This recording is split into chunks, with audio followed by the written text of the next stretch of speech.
Hello, everybody. We are live. I've gone live 4 minutes early to make up for my late. Was my mic muted? Hold on a second. My audio input device. Let me just check. Yeah, my microphone is on. We will see if it's all working.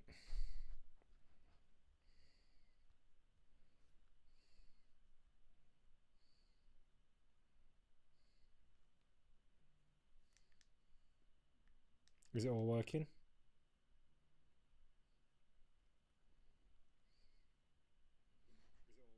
It is all working. Perfect. Right. So, hello guys. Obviously you can just see the my own YouTube channel now on your screens.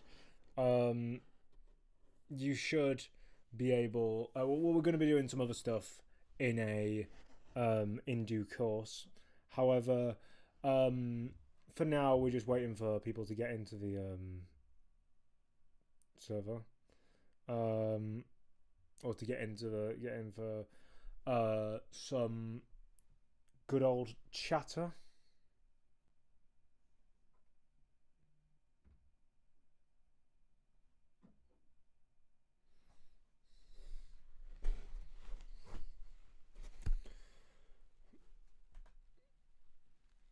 We can actually I'll get some sort of tier list up, some Formula 1 tier list.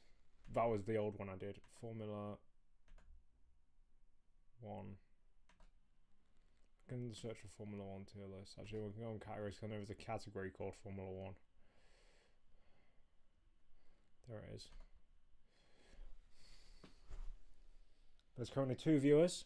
Say hello if you can, because I know some people view on accounts that don't allow you to make chat. I can just see actually that the camera is very strangely zoomed in. Let me just fix that for you guys. Hold on a second.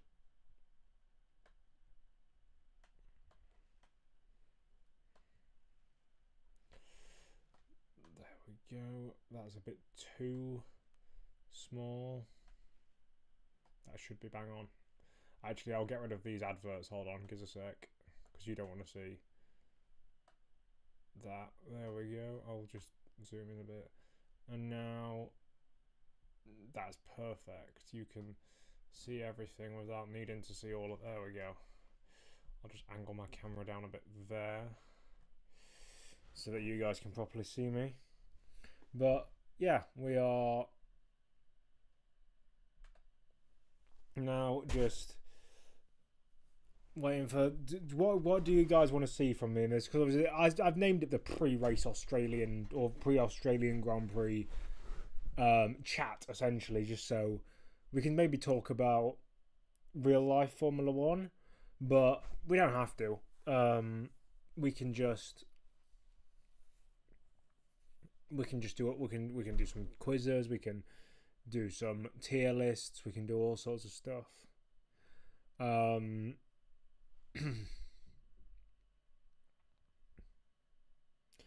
As I say, we've only got 2 people currently in the chat, but I'll quickly announce that we are live.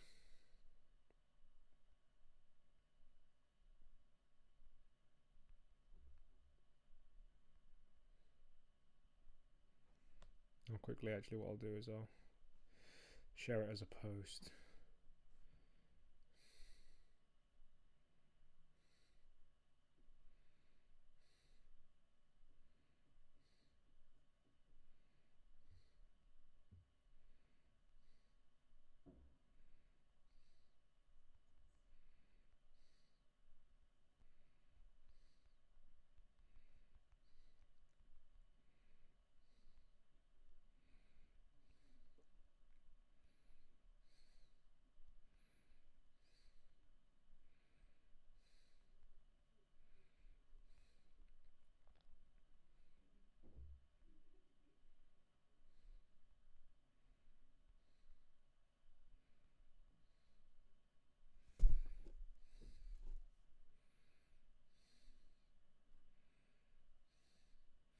Yeah, currently only 2 people. I'm gonna quickly sort out my desk because my desk is currently in the wrong setting while no one's here and no one cares.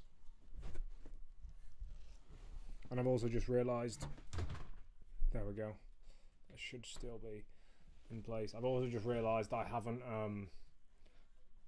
monetized this stream either, so I need to go on and do that.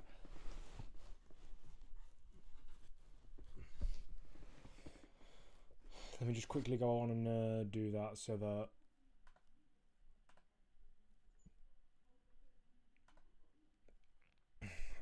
I'll just quickly go into here. Actually, no, I need to go into YouTube Studio to do it, don't I? We go into here. No, not that one. Not that one. Live. Yeah, monetization on. It always turns it off by default for some stupid reason. There we go. We're back on here.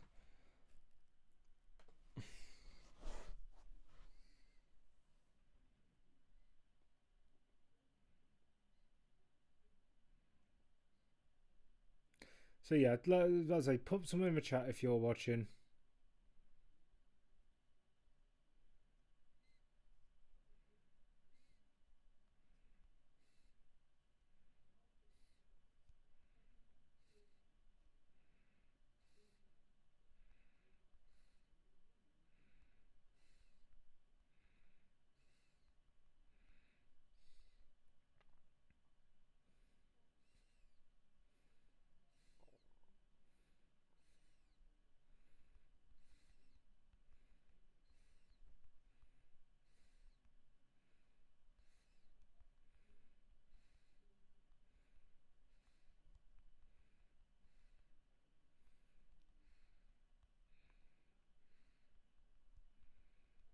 I'm just promoting the stream elsewhere.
I'll just wait for someone to put something in the chat before I start getting into any proper content.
Oh, can you guys hear me breathing? I'll try not to breathe as heavily then.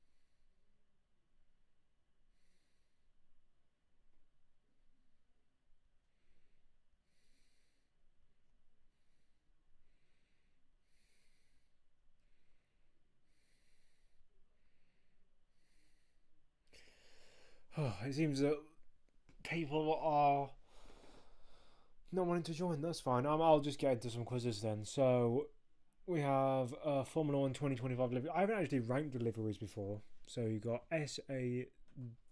There's no utter stinkers, so I'll change F to D. I'll keep the chat open. Nedzo being people's heroes like he's Enrique Iglesias. Who's Enrique? Is that the guy who sang Despacito? Or did he sing a song called like Hero or something like that, and that's why it's funny? Yeah, let's do some livery checks. So the Red Bull, it's a B tier livery. I don't get the people who say, "Oh, they're all the same every single year. They're so boring." Not realize it, and then they'll say, "Oh, but the Marlboro McLarens, they're so iconic," when they had the exact same livery from what 19. Oh, actually, they had the Texaco red and white, and then they had the Marlboro red and white. So they had red and white paint scheme from, it was Yardley, then it was Texaco, then it was Marlboro. So McLaren had a red and white paint scheme from at least 1974. I think it might have been 1973 as well, but at least 1974 until 1996. So for 22 years, they had the exact same, pretty much the exact same livery, and yet people love that livery. And the same with JPS Lotus, the same with all the other iconic liveries. The Vodafone McLarens, they had those for quite a few years, or the Silver Chrome McLarens, they had those for quite a few years with the West and then the Vodafone. But when Red Bull does it, apparently it's a crime against humanity and that they should be shot in the heads. Like, come on. The Mercedes, also B. It's just kind of, it's not bad, but it's not good. The McLaren, I'll put, the orange, I like bright colours. Yes, that song is real old from like 2001, but still years young in my head. Yeah, that's before I was born. Yeah, I like orange because it's just a zany and otherwise out there colour.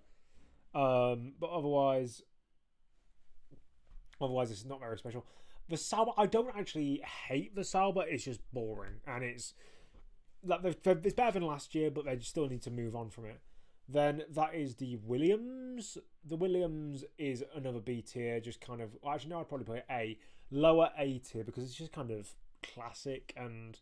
Well, it's a modernish classic. They've done a lot of blue-based paint schemes since about 2021. Since after their toothpaste era, they decided to go to an actual good livery and good colours. AlphaTauri is an S tier. I don't care what anyone says, and I can still call it AlphaTauri, V-Carb, whatever you want to call it, Toro Rosso, Minardi. That white is perfect. White, it's like the white chocolate of the grid. Aston Martin, basic. It's so basic I put it in C tier. Alpine, I don't get the whole hype behind it. It's lower A tier. Ferrari, that HP logo ruins it, therefore it's in C. And then the Haas is S tier. That's what I think. Just kind of a couple of good liveries, but the rest is just kind of corporate bollocks, to be frankly honest. That's that tier list done. Very simple. F1 Grid 2025, F1 drivers, that's what someone's saying. Oh, is this just ranking how good each driver is? I mean, I did a video on this last year. If you guys want to go and check it out, I think I did a live stream-esque kind of video doing it. But I will do one for this year as well. Why not? So, Max Verstappen goes in S tier. There's no doubt about that. Formula 1 did like a 75 most influential people. Did like a 75 most influential people as well. I'm not sure what I was referring to, but we will. If there's a quiz you want me to do or something, I'll do that.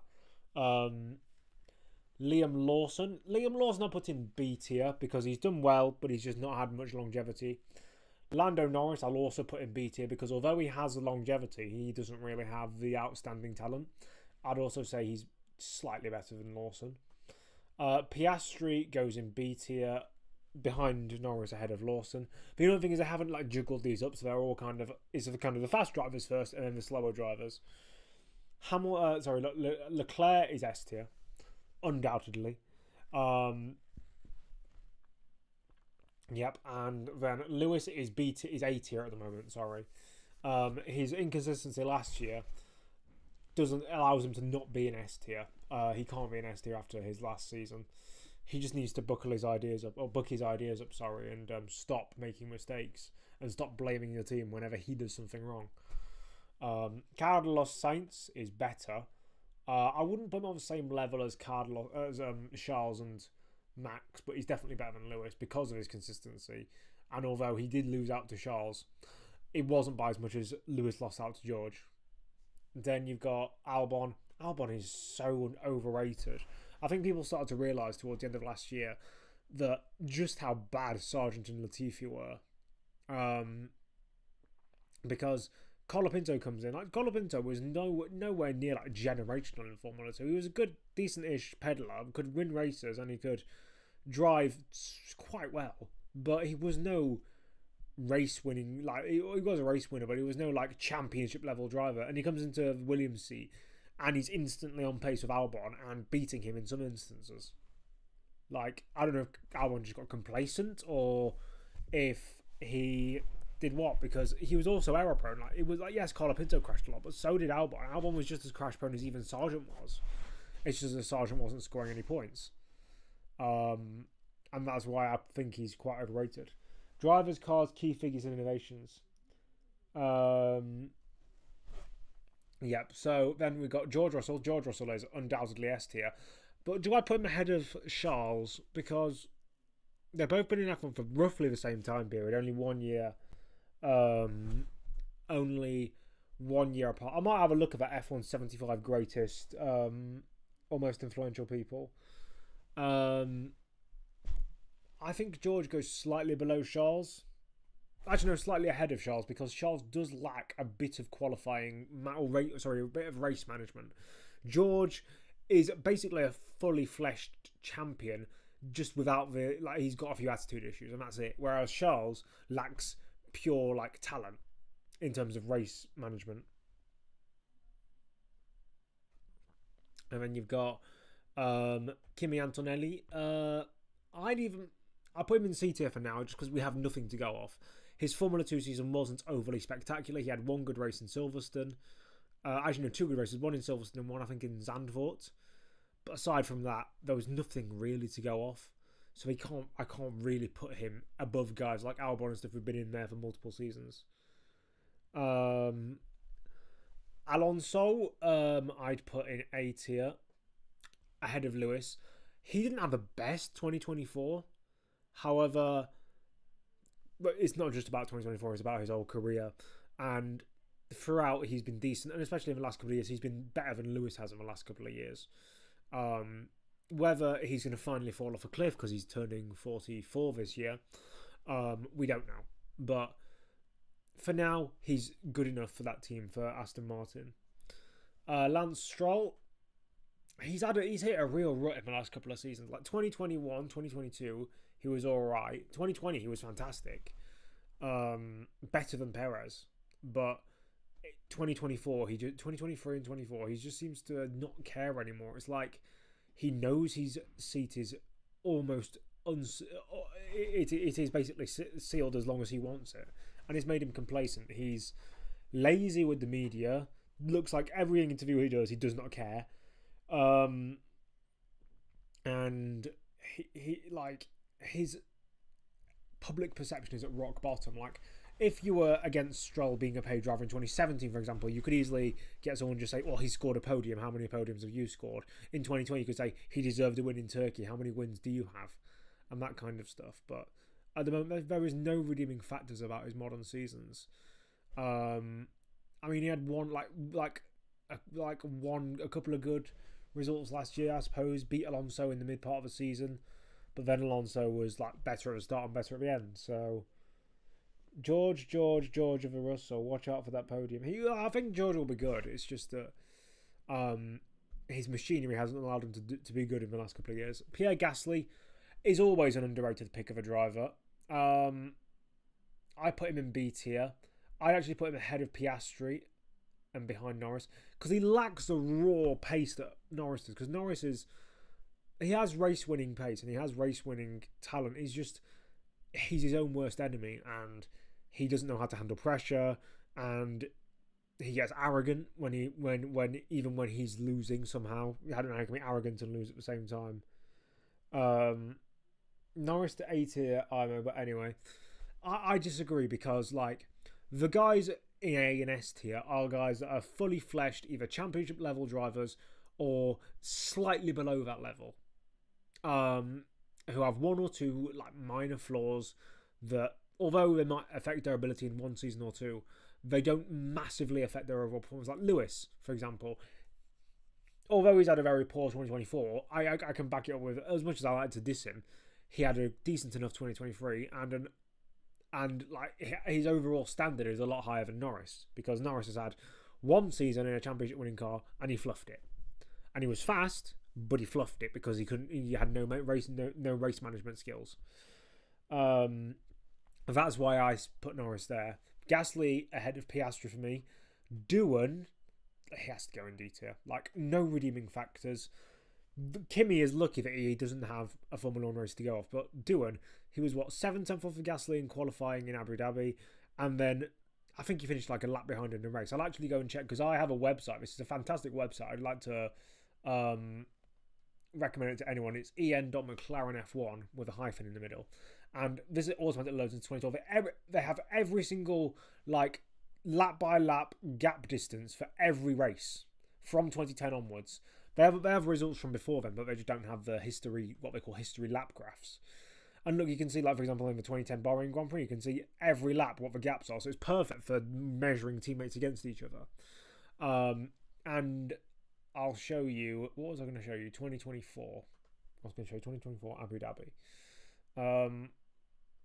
This is a great little website. I think it's a Russian website, but oh well. So if we hide them all, because you can hide them all, and then you can select, where is he? Doohan and Gasly. Where is he? So,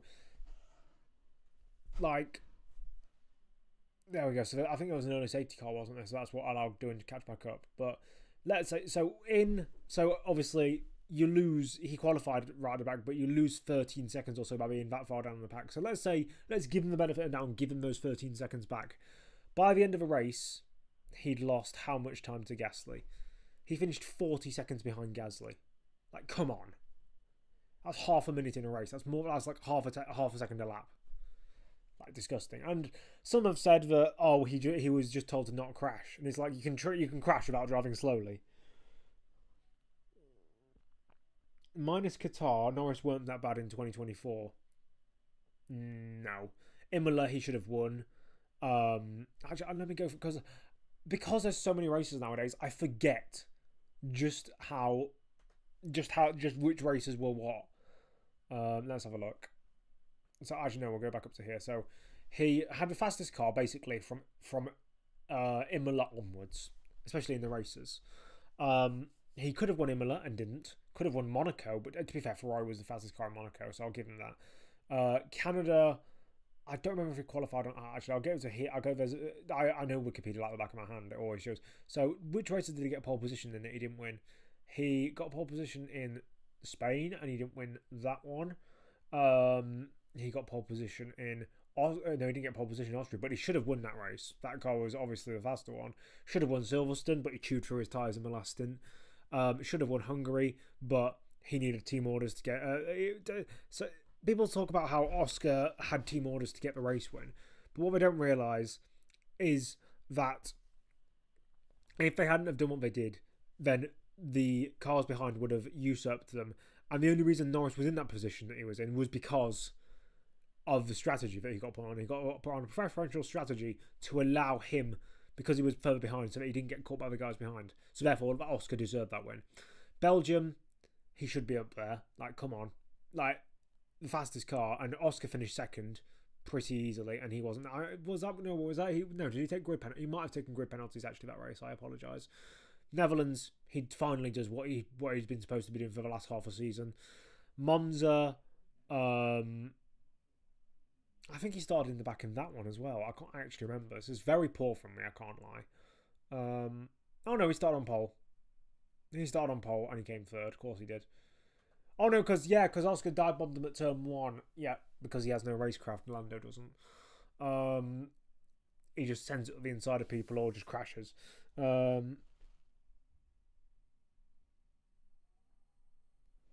And you've got so Baku. He started the back because he made a mistake in qualifying. Singapore, he won despite nearly binning it 5,000 times. The United States, the McLaren wasn't the best car. The Ferrari was. Mexico City, I don't remember. I do remember stuff about that race because that was when Max forced him off a couple of times. But yeah, he still should have come back to better. Vegas, the Mercedes works best in cold conditions. Qatar, I don't remember anything about that race, to be honest. In Abu Dhabi, he just lost so many points just because he was an idiot. Hadjar, he has to go in D tier for me with Doohan. Not just because I don't like him, but because I think he's better than Doohan because he's actually got Junior Series results. Like, Doohan's finished, third in F2 twice. If you finish, you could finish first in... Actually, you couldn't finish first in F2 twice. That's physically not possible. But you could finish, getting third in Formula 2 on its own is not a good result. Getting third twice is arguably a worse result than getting it once, because it shows that you haven't improved.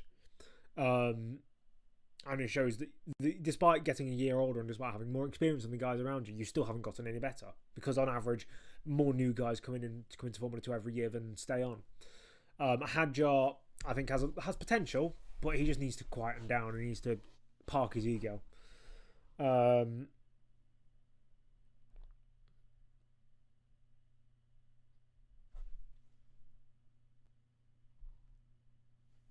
And you got Tsunoda. Tsunoda's a very decent peddler. I'll put him up in B tier. Back end of B tier though. He just needs it. He doesn't have that raw performance to win championships, and he will be ditched as soon as they can, essentially, because he's just there as a placeholder because they don't have enough junior drivers to fill up that spot. But as soon as Lindblad comes up through the ranks and whatever other driver they've got in place, they will easily just dump him. Then Ocon's a decent midfielder, around where Gasly is, I'd say. Whether it's difficult to say whether he's better or not, because in terms of actual driving talent, I think he is slightly better. But in terms of, especially in lower midfield cars, upper midfield cars is Gasly's home, and he does really well when the expectations are off and he's meant to perform in a kind of cars 4th, 5th quickest, whereas Ocon does better in cars 6th, 7th, 8th quickest. But because of his temperament, he lets himself down sometimes, and he's overly aggressive and unnecessarily has beef with his teammates. That's the one thing I'll say about it. So maybe I'll put him slightly below Gasly because he's less well-rounded and less polished. Behrman, I will put, for his performances in 2023, I'll put him, sorry, not 2023, 2024, I'll put him in B tier. I think for now he can go in there slightly above Tsunoda, because Tsunoda, actually I might put Tsunoda back in C tier, because if you look at guys like Lawson, like Behrman, like Piastri, like even Ocon to an extent, and Gasly and Norris, you look at them and go, they have elements of world champions, whether it be Norris's pace, Gasly and Ocon's consistency, Piastri's cool, calm, collected approach, and although he had a poor 2024, he had a very good rookie season in 2023, which if he builds off can do well. Lawson has the resilience and the attitude required to be a champion. Behrman has the raw pace. We saw that in Baku, we saw that in Brazil qualifying. Instantly jumping in a car and being quicker than Hulkenberg. He has the adaptability of a world champion, whereas a guy like Tsunoda doesn't have any of those qualities. Albon doesn't have any of those qualities. Stroll, performing for 5 minutes every season isn't a big enough quality, unless it's 2020, and then he was a decent enough driver. Look, Norris is better than Russell. Anyway, no. Leclerc maybe, Norris no, because Russell has consistently performed in that Mercedes for the last 3 years. Yeah, last 3 years. Norris hasn't consistently performed. He lacks that consistency. Like he's slightly faster than George, I think, especially on 1 lap pace, and in short stints he can be quite quick. But long stints, race management, George is essentially Lando with a bit less pace and more head in terms of sensibility and in terms of brains and actually knowing what he's talking about. Because I think Peter Brook once said, what Lando doesn't know could fill a warehouse, because he just doesn't, he has no real life skills. He has no engineering skill. I don't expect everyone to know the ins and outs of their car, but I expect them to know how strategy works, and just rather than just saying, yeah, team, let's go, and I'll just follow you, and then saying no whenever they tell you to do something because you haven't a paddy. Bortoletto is better than Kimi because he's more prepared. He's had more junior series time. I'd even put him slightly above Stroll as well. Hülkenberg, the king of the midfield, essentially. I put him above Gasly.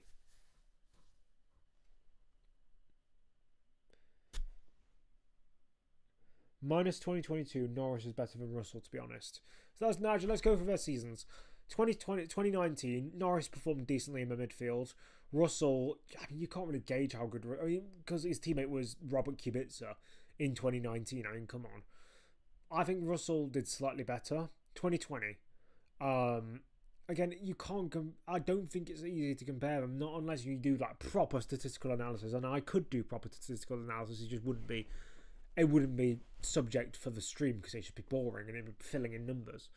But from memory, like, there have been times where I've gone, wow, what is that from George Russell? Putting a Williams in second on the grid. Putting a Williams third on the grid a couple of times he did. Whereas Norris, like, yeah, so he outperformed the car on some occasions and got a couple of near poles and a pole in Russia in 2021. But, like, he failed to consistently deliver. Like, you look at George and he consistently put that Williams up in the top 10 at times, top 15 when it didn't deserve to be.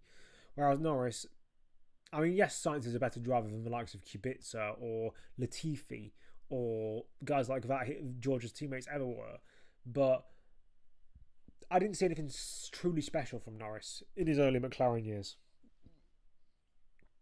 That's my list for the 2025 grid in terms of overall performance and slightly overall careers. What should we go on a bit of a less serious now? Because I saw there was a helmets quiz. Yeah, there was a helmets quiz. Let's go a bit more light-hearted. Lando Norris's helmet looks disgusting. I'm sorry, that looks like some mosaic, or it looks like if you took a dinner plate from your grand's house and spray painted it with high-vis paint. Disgusting. Then who's this? Is that problem is I don't know these helmets off by heart. Is that Oscars? It makes sense if it's team by team. That is a decent looking helmet, to be honest. Like, the black doesn't really go with the orange. I'd have gone with like a blue, but it's a decent, I guess, helmet. Actually, I'll put it in. Yeah, B tier will do for now. Leclerc's looks good. Nice, solid base colours. Not too advanced, but not bad at the same time. Solid A tier. Hamilton's, meanwhile, there are people I've seen that put this like as the best helmet on the grid. It's disgusting. It looks like he's a chicken because he's yellow and red. I'm surprised there isn't like a tuft of hair coming out of it like a cartoon chicken. I think it belongs in C tier. It's not bad. It's just blindingly average.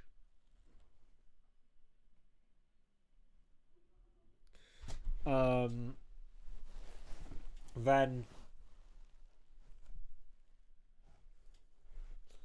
so we've got someone who's joined us in the chat. Vettel Hamilton. I think he's an Alonso fan, you know.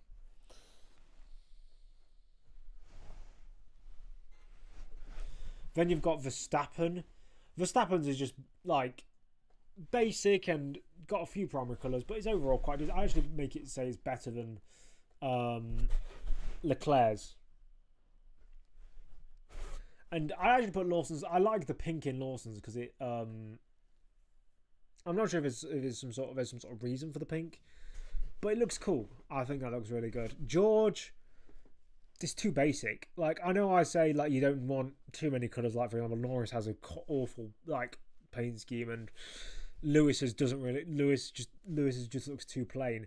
But this does look just too plain. It's just like, if blue and black. It's not bad by any stretch, but I feel like you need a bit of green in there, or you need some sort of a bright colour, because just plain dull colours don't really work for me, because it's not like a vibrant blue, it's just kind of a lifeless blue. Nice. You're my fan, and he's saying, okay, that's a strange comment to make on my stream, but okay. Unless he mistyped. But I think that helmet is below Oscar's, but ahead of Hamilton's. I'm assuming that's Antonelli. I haven't actually seen Antonelli's helmet. It's the Italian flag with a black stripe down the middle. The black, it looks a bit out of place, and that clip is going to be taken out of context. The black paint looks slightly out of place. Yeah, no, that's not. I don't like that. I'll put it in C tier behind or ahead of Lewis's. Alonso's is going back to his typical blue Renault days, light blue mild 7 Renault days.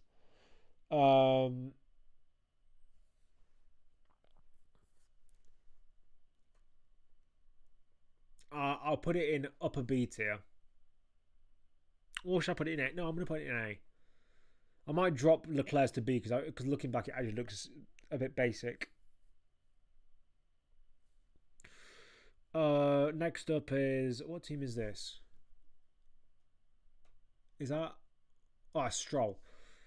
It's just copying the colours of his team. That's a C tier helmet. That is prime C tier. Probably better than Hamilton's, but still a C tier helmet.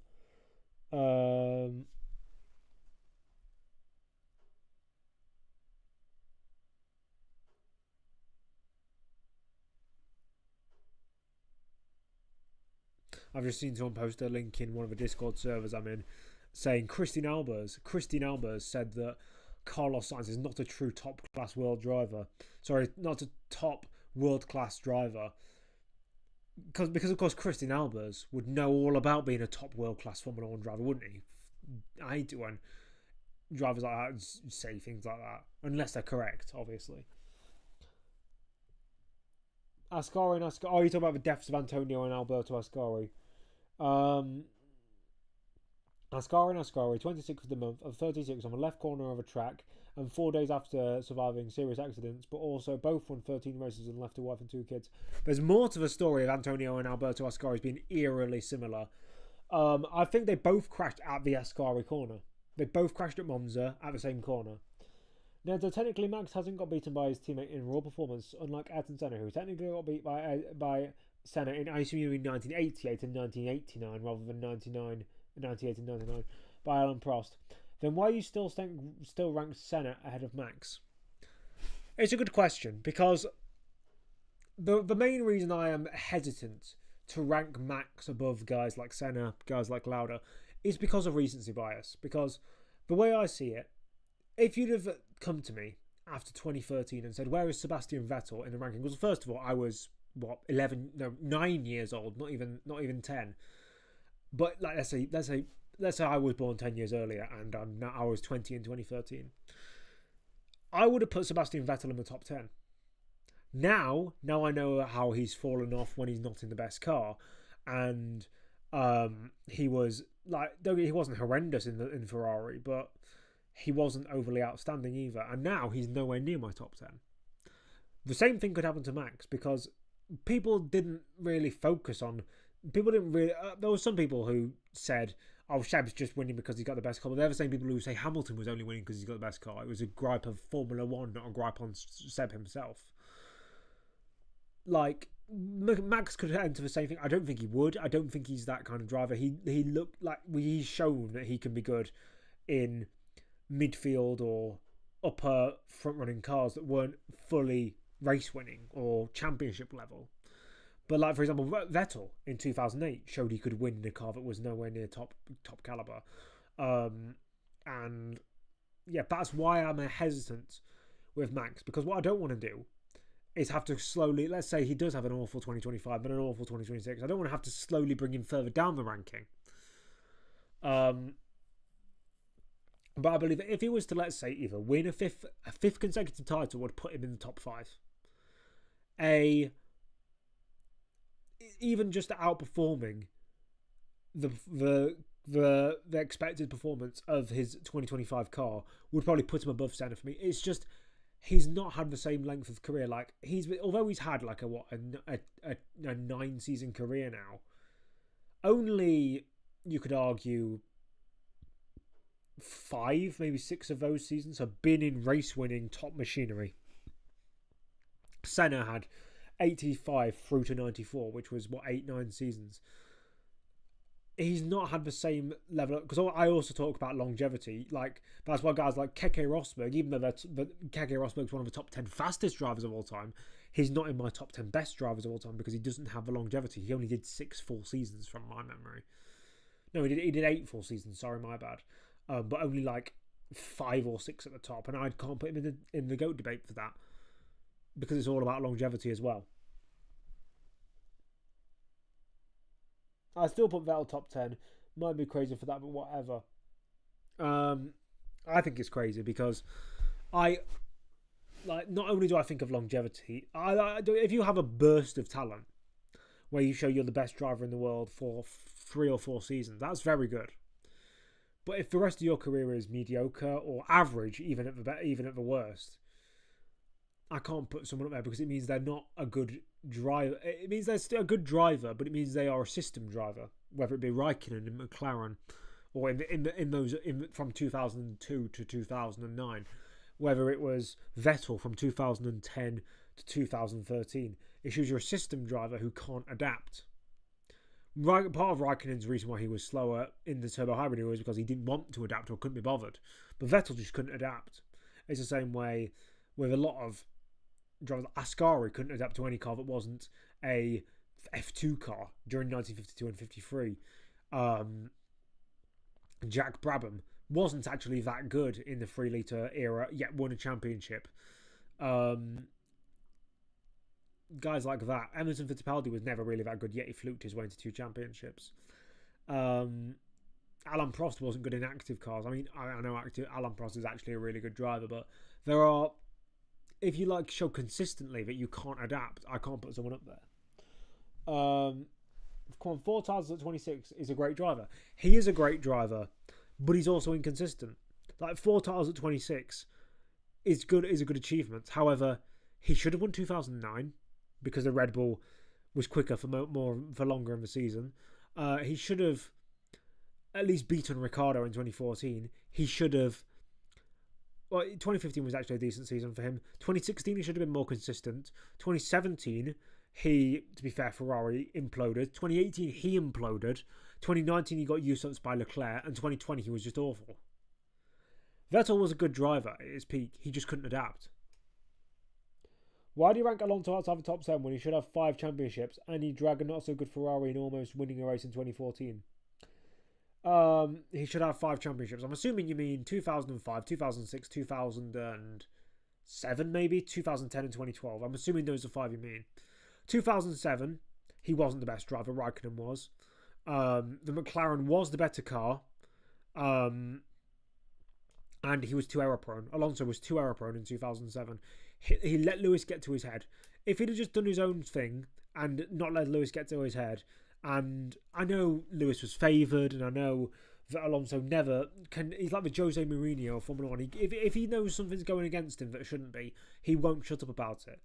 And that's his downfall. If he'd have just done his own thing and ignored the team going against him and ignored the fact that they would literally back Lewis in every situation, he would have won that title. And quite considerably as well. But he let his head get to him. 2010, he drove very well and was the best driver in that season, I believe. And the same in 2012. But Fernando's main problem is that he burnt bridges. And also that he also wasn't very consistent. He has his great seasons. He has 2005 wasn't a particularly great season because he just picked up from where Raikkonen's car blew up. 2006, he was better than Schumacher. Well done. Schumacher was past it by that point, but he was still better, I suppose. 2007, he was error prone. 2008, he was in a car that, although could challenge for a handful of wins, but just wasn't championship level. 2009, he was in another awful car. 2010, he was the best driver of the season. 2011, he was decent, I guess. 2012, he was fantastic. 2013, he was good at the start and then tailed off. 2014, he was good, but also Raikkonen just couldn't be bothered to learn that car. And he did nearly win in Hungary, but that race was just absolutely crazy. Button could have won that race if he'd have gone on the right tyres at the right time. 2050, he ended up in bad situations at Renault. He ended up in bad situations. That's 2008. He ended up in bad situations at McLaren, choosing a bad team. He ended up choosing Alpine, choosing Aston Martin, because he might be one of the best drivers on the grid even now, but he just can't make good decisions, and he burns bridges, and that's part of being a good driver. Like raw talent, he, with longevity and with performance, he might just about sneak into the top 10 ahead of guys like Graham Hill. But in terms of overall package of being a great Formula 1 driver, it's not just about how you perform on track, it's how you perform off track, in terms of how you, like, it's not about, for example, how you act with sponsors. I don't count that, or how good your marketing is, because otherwise Lewis Hamilton would be like top 5 when he's not. But Alonso causes his own problems. And in 2015, Alonso would have beaten Button in the Drivers' Championship had he not had a lot of reliability issues. I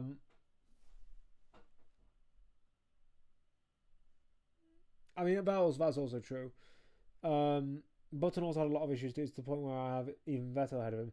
No, Alonso's still ahead of Vettel. I am going to do a video at some point, because I'm currently bogged down with university assignments. I've got to go to a football stadium on Friday to record a game, because it's part of my university assignment.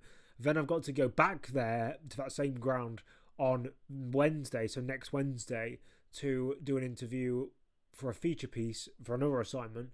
And then I've got to basically complete those, and I did an interview with a rally driver, and I've got to do 4 assignments by May, and they're not ones you can just cram in overnight. You have to actually put in some effort to them. So I've got a lot on my plate at the moment, which is why I'm doing these live streams. I did a live stream 2 weeks ago, and I did a live stream because it's easier. And instead of having to do 3 hours of, it's not even 3 hours, it's usually about 5 hours of scripting, an hour of recording, 20 hours of editing and putting a video together, I can just do a 2-hour live stream or a 3-hour live stream and get you guys on board with whatever it may be on the stream. That's why I can't really do these videos. But I am doing a video. Long story aside, I'm going to be doing a video. My next proper video will be ranking all of the world champions, because when my channel first got popular, it was my first popular video ranking all the world champions, and I think it got around 16,000 views, the first part of it. Obviously it won't be 2 parts, it'll be 1 part this time around, and I'll be ranking all the world champions. Obviously guys like Sterling Moss, Ronnie Peterson, Dan Gurney will be missed out because they didn't win a championship, when they are in and around my top 30, 20 drivers of all time. But you'll be able to see what I think of guys like Vettel, Alonso, who don't sneak into my top 10 but are very close. Yeah, back to helmets, because we've gone off of topic a bit. I'm guessing that's Alpine, Haas, RB, Williams, Sauber. So that is, I'm guessing, Gasly's helmet. It's either that or Doohan's. Because the thing is, what Vettel is high, 9 wins in a row, back-to-back Grand Slams, 2011. Only argument I can see Alonso over Vettel is the Ferrari being shit, which he went. No, the reason why I'd put Alonso over Vettel is because of longevity. Because Vettel was good for 4 seasons, maybe 5. He was properly dominant, properly like top level for 5 seasons. He was decent for 2015, 2017, 2016. So another 3 seasons, let's say 8 years in total. Whereas Alonso had a good season in 2001, good season in 2003, good season in 2005, great one in 2006. Off par, but still decent enough 2007. 2008 was great. 2009 was decent. 2010 was great. 2011 was decent. 2012 was great. 2013 was decent. 2014 was great.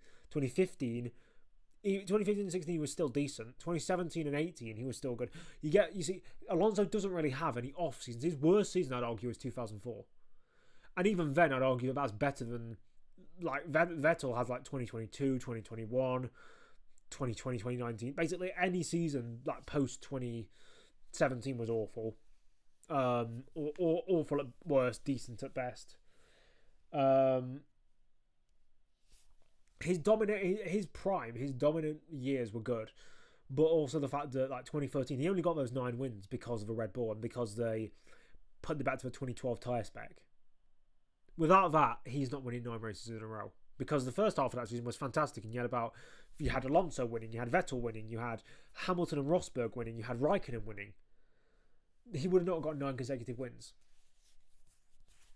And also the fact that Webber had checked out by that point, so he didn't really have much competition from his teammate.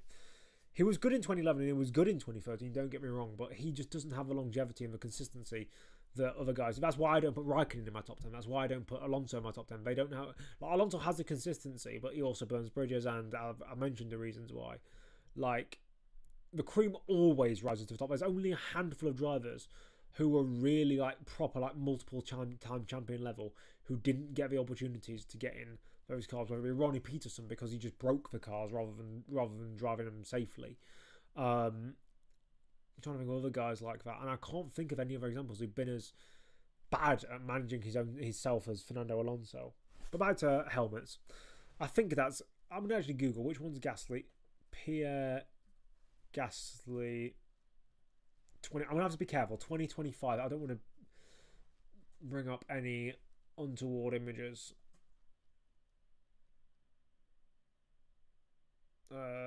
Images.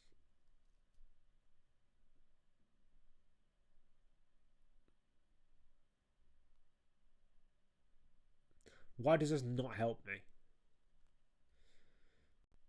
It actually didn't help me. I'm just going to assume that blue one is his.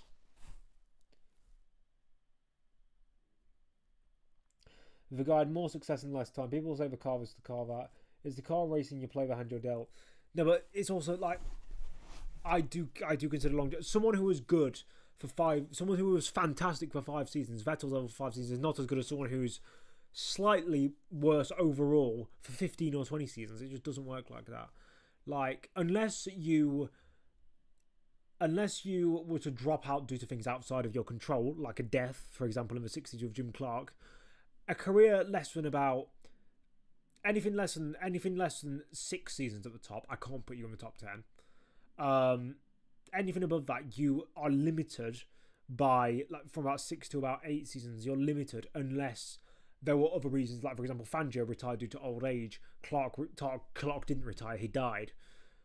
Senna retired because he died. Unless there are limiting factors to how many seasons you could do, you have no excuse. Vettel had no excuse to lose as badly as he did to Ricciardo, not to Raikkonen because he didn't lose to Raikkonen, but to just perform as badly as he did when he got chances at Ferrari, against Leclerc, against Stroll. His head-to-head record against Stroll was awful. Like, he was pretty much getting pretty much equalled or at times beaten by Stroll, whereas Alonso was pretty much unanimously crushed Stroll. Raikkonen being in the top 10 isn't an allowable option. I mean, again, if you rank people based on their prime and not based on longevity, Raikkonen has a top 10 prime of all time, arguably top 5 prime of all time. But I like, as I said, I can't put someone who has like a 5-year prime, for Vettel, for example, in the top 10. Raikkonen less so, because Raikkonen was good from 2002 until 2009, and then 2012 and 2013. So that's a lot more, as about a decade where he was properly good. I can see why people put him in the top 10, but I think that if you have, basically from 2014 onwards, he was lackluster, but he was like average at best, and I can't put him there as a result. And you can even unfairly remove drivers before 1968, like before 1968, KR1 would not make top 10. But anyway, back to Gas. This helmet is just kind of average, I guess. This one I like. I like the blue and orange. I think that's Doohan's. I actually really like that. I'm going to put it in A because it's different and it's easily identifiable. Then you've got Ocon. I like that because he's like a villain. I'm not sure if everyone believes that, but he's like a villain-esque in Formula 1. So having red and black works perfectly for that kind of villain-esque approach he goes. So I'm going to put it in a high B tier because although it's slightly corporate because it's the Haas colours, it's still good in its own right. So basically, Vettel and Raikkonen downfall began 2014 onwards. pretty much began. Obviously, Vettel had a couple of good seasons after that, but Raikkonen pretty much was just. I don't think Raikkonen necessarily was still in 2014. He was a bad driver, for example, and 2021 he wasn't. He wasn't that good. 2019, 2020 he was kind of average, but I think he just didn't care. I think he knew that he was at Ferrari and he was going to get the odd race win here and there, the odd podium here and there. He didn't care. He already achieved what he wanted to achieve, and it was just a hobby for him. He didn't care. Whereas Vettel, I think, still cared essentially. Hello, mate. Hello, Proxima Centauri. I've seen you in my streams before. How are you doing, my friend? Next up is Ollie Behrman's helmet. I mean, obviously, I've seen this helmet before. He incorporates the bear on the top, which you can't really see. The blue, the neon green / yellow. I like it. I think it's an A-tier helmet. It's easily identifiable. It's his own brand. This bear branding is a bit corny. It's a bit cheesy when you see his like social media admins on like his Team OB account and stuff making bear puns. Like, it's unbearable how good he is and stuff, and you're like, oh, you're so cringe. But still, like, it's a very good helmet. This is I hope it's Sonoda's and not Hajar's, because I really like it. That is a really nice helmet. Like, it goes with the design of a car like Ocon's does, except it doesn't look like it's been designed to look like. It's not got any, although it's got the Red Bull logos, they are intertwined with the actual livery. They're not just slapped on. And I'm hoping this is Hajar's, because that looks horrendous. That genuinely, for me, it might be the picture. It might be the picture, but that for me looks horrendous from that angle. Actually, I'd say it's better than Norris's, just because Norris's, the way I've always seen it is, it's the same with a logo. If a 5-year-old can't draw your logo, it's a shit logo. That's why, like, Starbucks has an awful logo, because it's got the woman in the middle with the crown, and then you've got all the straggling things off the side. It's an awful logo. Lando Norris, therefore, has an awful helmet because you can't draw his helmet design. Like the other guys, it's just vector shapes. And yes, for example, Ollie Behrman's bear is quite hard to draw, but you can get the rough outline of a bear, and it doesn't have to be perfect. So, no, and we can have an unfairly remove before, like, I'm confused why you're saying Fangio, Graham Hill, Clark, and Brabham would not make a top 10. Brabham is nowhere near top 10, because Brabham was a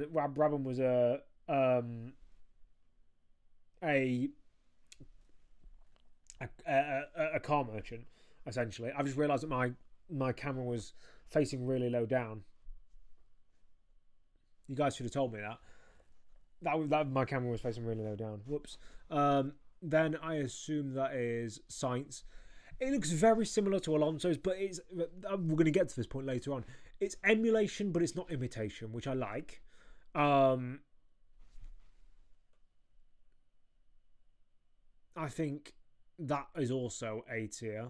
Actually, I'll put Lawson's up in S because I do really like it.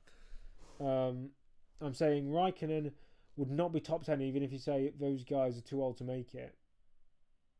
No, what I'm saying is the reason why guys like Fangio and Clark get a pass for having so many few years at the top is because, as I said, Fangio was too, like, if he'd have continued, he could have continued on because he was still the fastest driver when he retired. He just felt that he was too. His performance at the 1957 German Grand Prix was the last time he could ever drive like that. He was either fatigued or had enough because he won 5 titles. He had nothing left to prove. Like, no one was going to break these records for another 50 years, and even he didn't know that. But it wasn't until 7 years after he died that his records finally got broken. Clark, like, he died before he had a chance to prove his worth. Senna arguably had a chance to prove it. Only when drivers have short careers because of that can I give them an exception. That's what I'm saying. Then you've got Albon. It's a nice helmet. I like pink. Pink is a nice colour when it's intertwined with a darker colour like a blue. I'll put that up in A tier. No, actually, high B tier. High B tier. Hulkenberg's, it's basic. It looks like one you pick off the shelf at a local circuit. It looks too basic, actually. So I'll put it in C. And Bortoletto's goes in bottom of D tier. With Sainz, for example, you can see he's taken inspiration from Alonso's classic helmet design. Blue and the Spanish flag. That's fine, because he's got his own touch of it. He's got his own logos. It's not the same shade of light blue that's so quintessential of Alonso because of his Renault days. The Spanish flag is a lot more prominent on Carlos's, whereas Bortoleto has just copied Senna's helmet design. He's got a little bit of a different on the top, but he's just copied it. Make your own identity, my friend, because let's say Gabriel Bortoleto does become a multiple-time champion wearing this helmet. He's not going to be known as Gabriel Bortoleto. He's going to be known as Senna 2.0 in terms of like his identity. He's not going to be known as Gabriel Bortoleto, the 2-time, 3-time champion. He's going to be known as Gabriel Bortoleto, the Ayrton Senna worshipper. And no one wants that. You want to have your own identity. Unless it's just for his first season. It's stupid, because also now no other driver can make a Senna tribute. No other driver, like not Hamilton can't make a Senna tribute helmet because it will look the same. Unless this is just for his first season, just getting into grips with things, trying to get the Brazilians on side with him. He doesn't need the Brazilians on side with him because they'll love him anyway, because they've not had a full-time driver in nearly 10 years. And he's a champion, and he seems to be quite proud. But he didn't need to do that. Yet he did. Alonso's helmets could be higher though. I think you're right. I'll put him up ahead of Verstappen's. And therefore I'll also put... No, actually, no, I think Carlos stays there because it just doesn't. It's slightly off kilter. It doesn't look quite right. But I'll still give him props for not just copying Alonso's helmet design. So that's that one. F1 2025 tracks. I did do a track ranking as well. Oh, I've already done this. Never mind. I must have done it on one of the other streams. F1 driver rankings 25. What is... Oh, this is ranking each driver. Okay, so ranking each driver like... No, I've already done that. That's crap.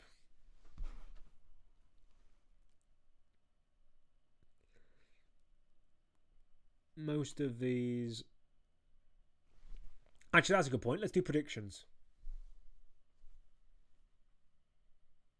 Oh, this is constructors' predictions. Right. What do I think the... What do I think the constructors is going to look like? This is before we've hit the weekend in Albert Park. This is before we hit the weekend in Albert Park. What is the... Well, first of all, I think McLaren's going to win the constructors. Not because they have the best drivers, but they have the best car. I'm going to go with Ferrari second, because they have two at least competent drivers. This is where it's going to get... I think it's going to be Red Bull next, because Verstappen will carry that team to where places it shouldn't be, and Lawson will trying to trail behind somewhat there. Mercedes, I think will be fourth, because I think Antonelli will take a while to get used to the car, and they tend to start slowly anyway in the past couple of years. Williams, I think, will be fifth, because they've shown a lot of promise in pre-season. Alpine will take sixth. Then Haas seventh. See, the problem is now, I think that RB and Sauber are going to be on the battle of the... and then the thing is, Aston Martin, their pre-season setting was so berserk. Like, it was like... I think Ace Shield pointed out on the 2025 season preview that's just released on the DRS Train Podcast server, or in the DRS Train Podcast channel. He pointed out that they haven't done any representative runs, so you can't figure out how fast they're going to be. But I'll put them 8th, because I don't think they're going to make... They've not put any proper thought into this 2025 car, because they've got Newey coming in, and he will fix up a car for 2026. So that's what I think the order will be at the end of this season. McLaren, Ferrari, Red Bull, Mercedes. I think that's pretty well worked out, because Ferrari probably won't have the second best car, but they'll probably have the second best driver lineup, and that's all that will matter in a close top title fight.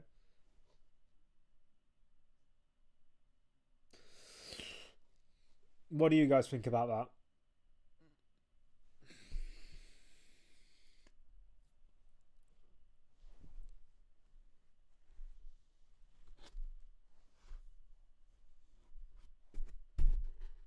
I'm just going to put my phone... This is genius. I'll put my phone on my microphone stand, so it doesn't look like I'm looking away from you guys.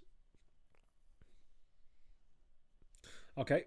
Vettel Hamilton says, fair enough. That's all the validation I need.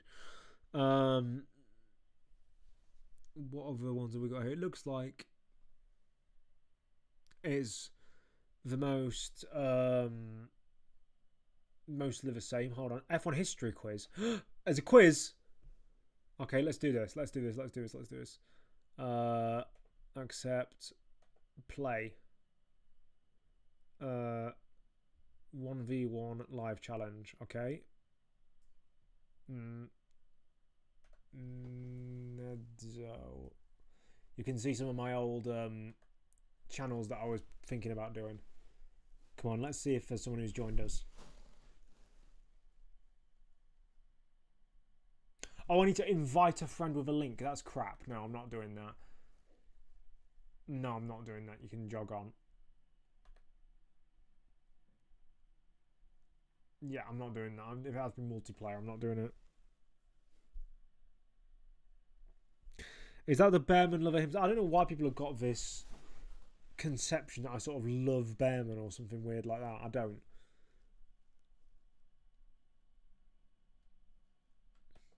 (2008) These starting pictures. Oh, these. Oh God. I can't rank them. No, I can't rank them all. It's funny, but I can't rank them all. We'll be here for ages.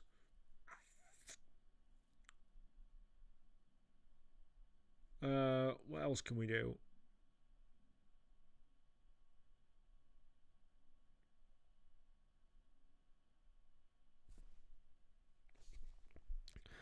Hmm, 212. Oh, 212. You're from the 212 League. Oh, okay. Yeah, so for those who don't know, I used to... But Matt212, who's another YouTuber, ironically, he's on the gaming side of F1, though. He used to do... He used to have his own league, and I was an admin member of that until fucking Matt's right-hand man or whatever he was, this gimp called Sam, decided he was going to basically try and take over it, and none of us wanted him to take over because we knew he was an idiot. He was an idiot, and so that league eventually ended up dying because Sam ruined it, essentially. Do we do a... You know what? I am going to do a Sporkle quiz because it's my channel and I'll do whatever the fuck I want now. That's a very arrogant thing to say. I've got wires underneath my... Because I'm essentially... For those who don't know, I'm actually sat in my sim rig. Underneath this laptop is literally my steering wheel. So... That's why that's why that's the case. So Sporkle, we'll do a quiz. See, unfortunately, my microphone is right underneath where I'm sat. So if I actually moved it, it would make it a lot easier for me to You might hear the audio crinkle and stuff right now because I'm currently moving things around. Hello, guys. That's a bit of a up and close and personal shot, but I'm just trying to sort things out. There we go. Put that there. Put that there. That should be fine. There we go. Now I should be able to lean forward and type a lot more succinctly. Can you guys still hear me just fine?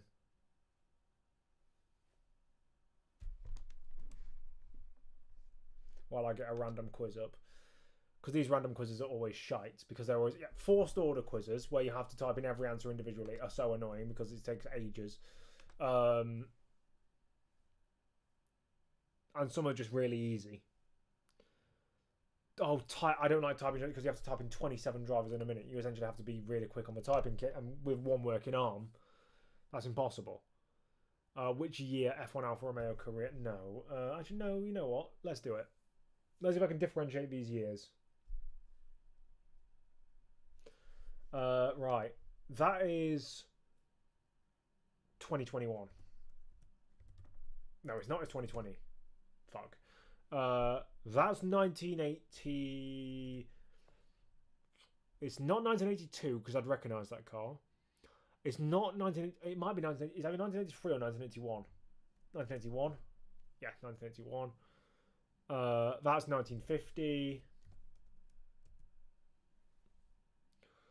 That's 2023. That is 2022. Don't know why I think I said 2024.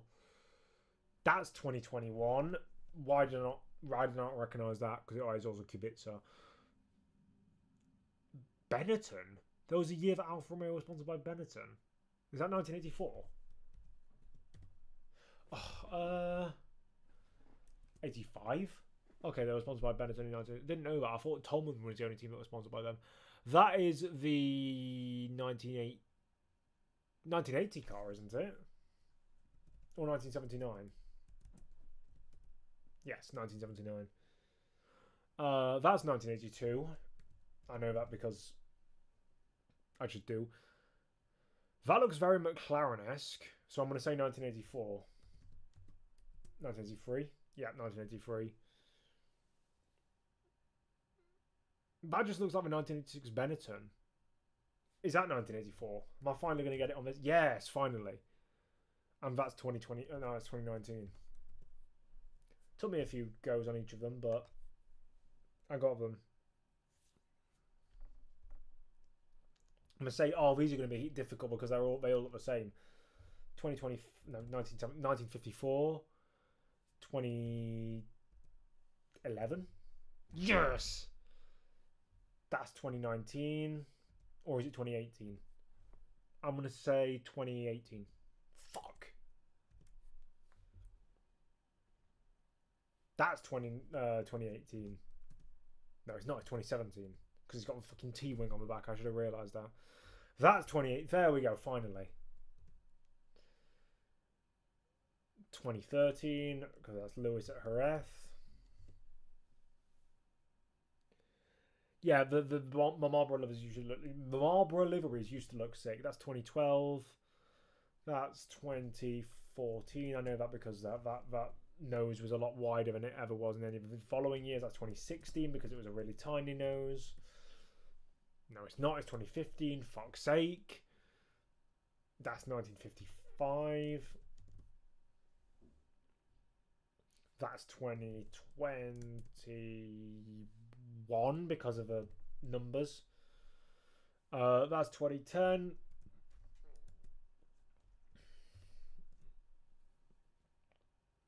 That's 2022 because it looks disgusting. That's 2020. That's 2016. That's 2023. Yes. They should try and do a Red Bull / Sabo should try and do a Red Bull / Petronas throwback scheme. The problem is, this is why I love NASCAR. Well, one of the reasons I love NASCAR. They actually do a throwback weekend every year at the Darlington race. It'd be like doing throwback paint schemes at Monaco. They have a specific race every year where the teams, they don't have to, but they're heavily incentivized to do it. And also, this is cool. The modern sponsors will happily let them put their current sponsor names into like an old livery. So, for example, it'd be like, for example, McLaren having a Marlboro red and white, but instead of it being, what's the main sponsor of McLaren? Or no, actually, let's use a different example. It'd be like, for example, the Marlboro. I'm not sure if you guys can see. I've got messages coming in. The Marlboro Ferraris, for example, instead of it being a Marlboro like barcode or like the things they had in the early 2000s, it'd be a HP logo, which would be black because it fit in with the paint scheme. Or it would be like Alpine, going back to the Mild 7 days, having yellow and blue, but instead of it'd be like a BWT logo instead of a what's it called, a Mild 7 logo. What do you think of Davey Allison's 92 Winston Cup title charge?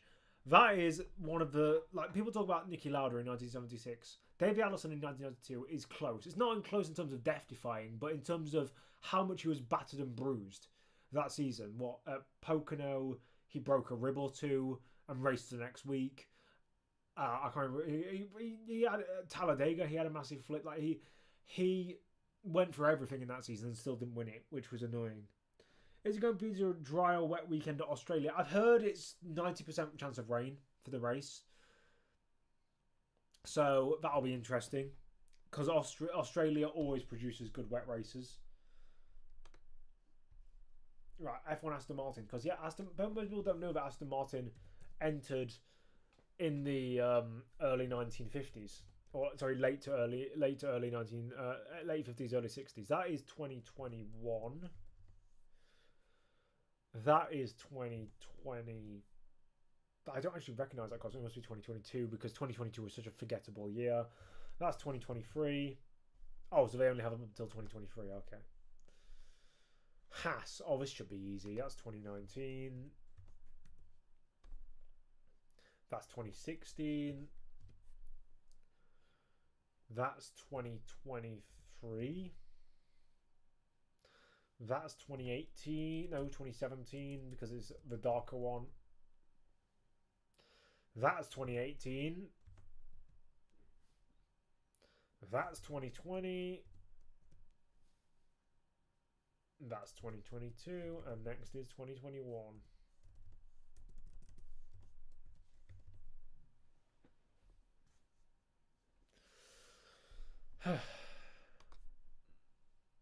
I've already done the Alfa Romeo one. This is why the random quizzes are a bit crap. Oh, is that the only one? It doesn't have all the teams. It only has the top 5 teams. That's a bit pants. Yeah, you can see I'm 21st in the world for F1 knowledge on this website. I used to be like top 14. BRM drivers Palmares. I'm guessing this is awards. It's different language, but it's the same thing. Hot take: if Williams has improved from last year, Carlos could get a top 5 finish if both McLaren screw up again. Yes, I agree. So all the BRM winners and pole sitters. Okay, I can do this. Right, Graham Hill, Josie Fair, Pedro Rodriguez, Joaquin Bonnier, Jean-Pierre Beltoise. Who else won for BRM back in the day? I know who got podiums. People like Jackie Oliver. No, he didn't. Did Brian Redman? Did Richard Atwood? Yes, he did.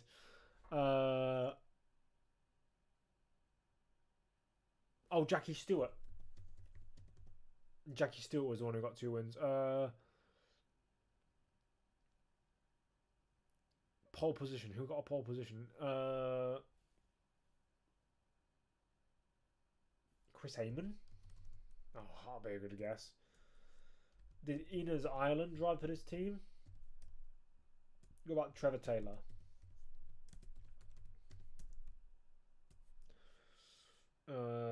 Mid things. I'm not too clued up on mid to late 60s. Sorry, early to mid 60s because that's where they were popular. Bob Anderson.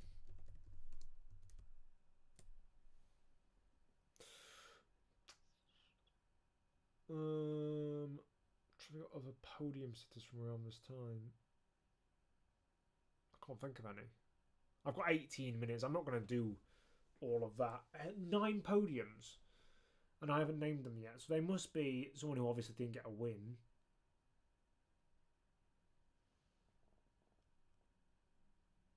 You know what? It's just a bit of a boring quiz. I was Richie Ginther. What a shame. Peter Geffin. Oh, I should have known that. 1970 Italian Grand Prix. What was the next quiz? 1986 best non-European driver per race. I don't like forced order quizzes, but you know what? I'll do it. Brazilian Grand Prix, that was PK because I remember he won it. Next one I'm going to assume is PK again. If I could spell. It wasn't. It was Senna, for goodness sake, because it says on the left which nationality they are. I'm going to guess that because Senna was very good at Imola. Of course it's not, so it's PK. Monaco, he hated it, so it'll be Senna. Senna again.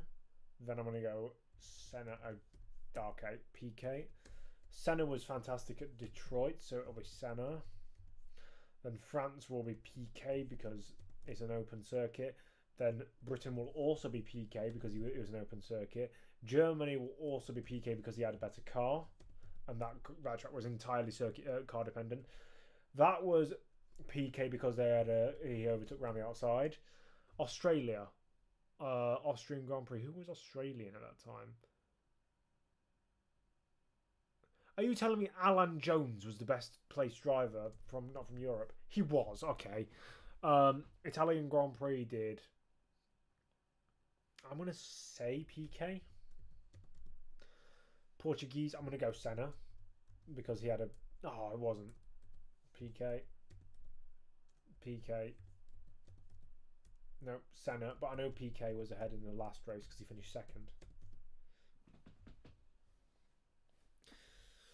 See, those are annoying because you have to put the same names in over and over again when you could just... I suppose you could copy and paste, and I have done that before on some of them, but it's just boring for me.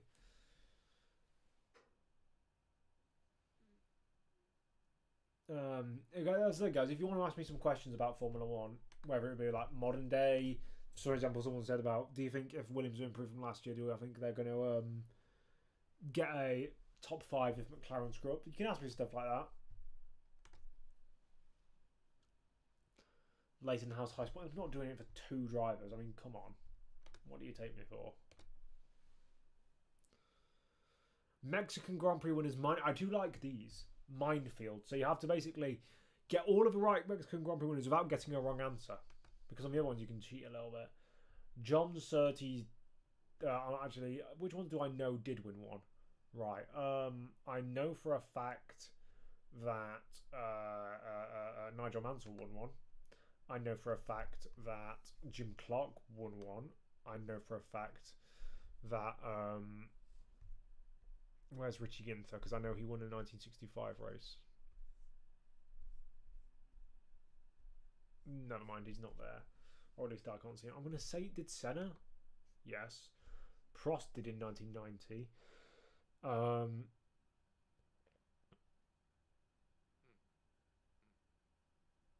Graham Hill, I think, did.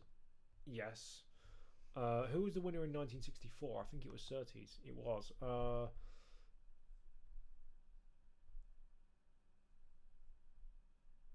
Guys like Lauda and Montoya never had a Mexican Grand Prix, so they're easy to work out. Verstappen has.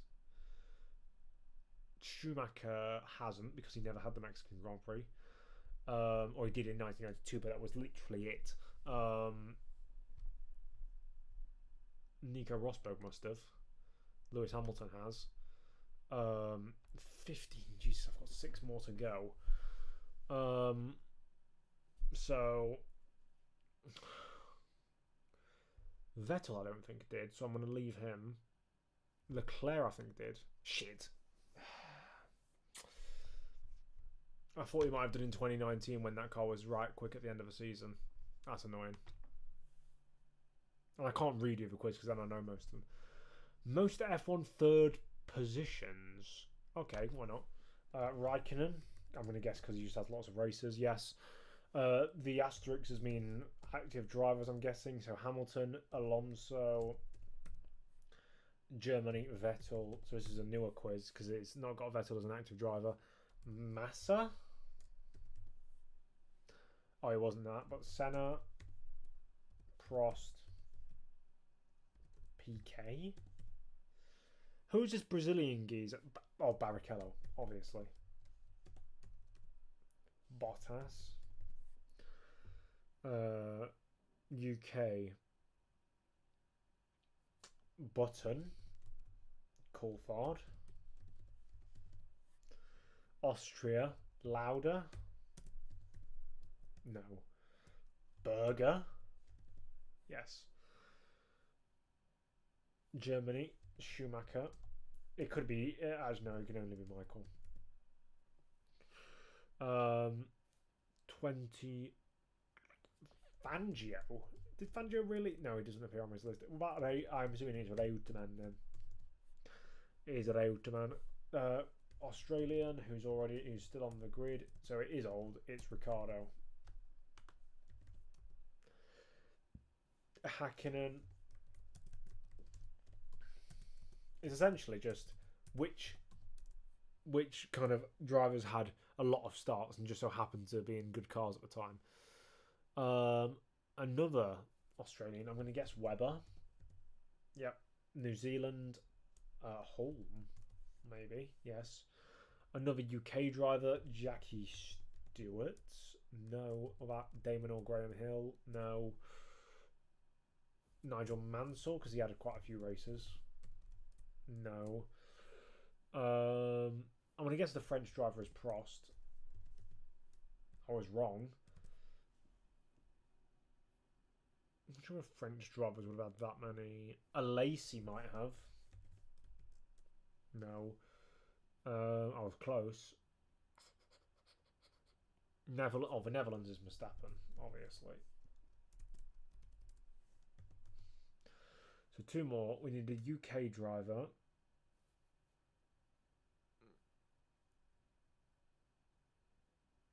We've already got Button, we've already got Hamilton. It's not someone like Russell or Norris already yet, is it? It won't be Norris now, but because it's still late for 2024.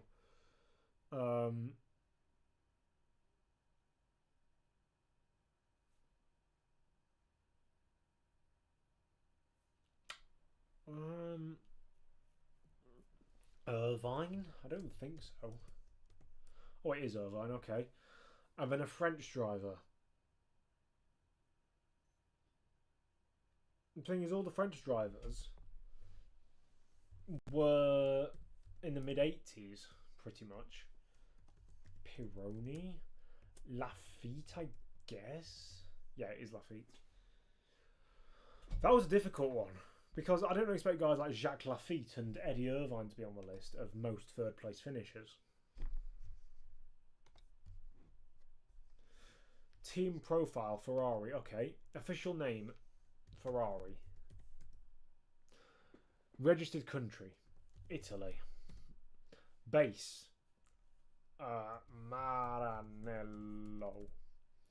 Debut season, 1950.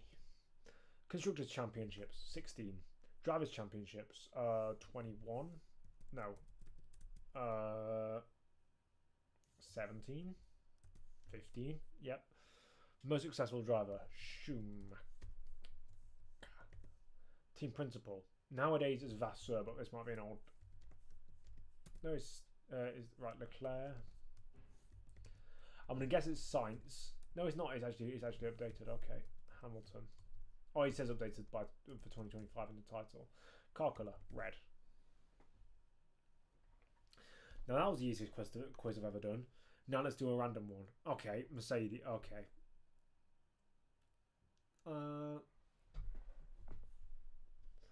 Right, official name, Mercedes.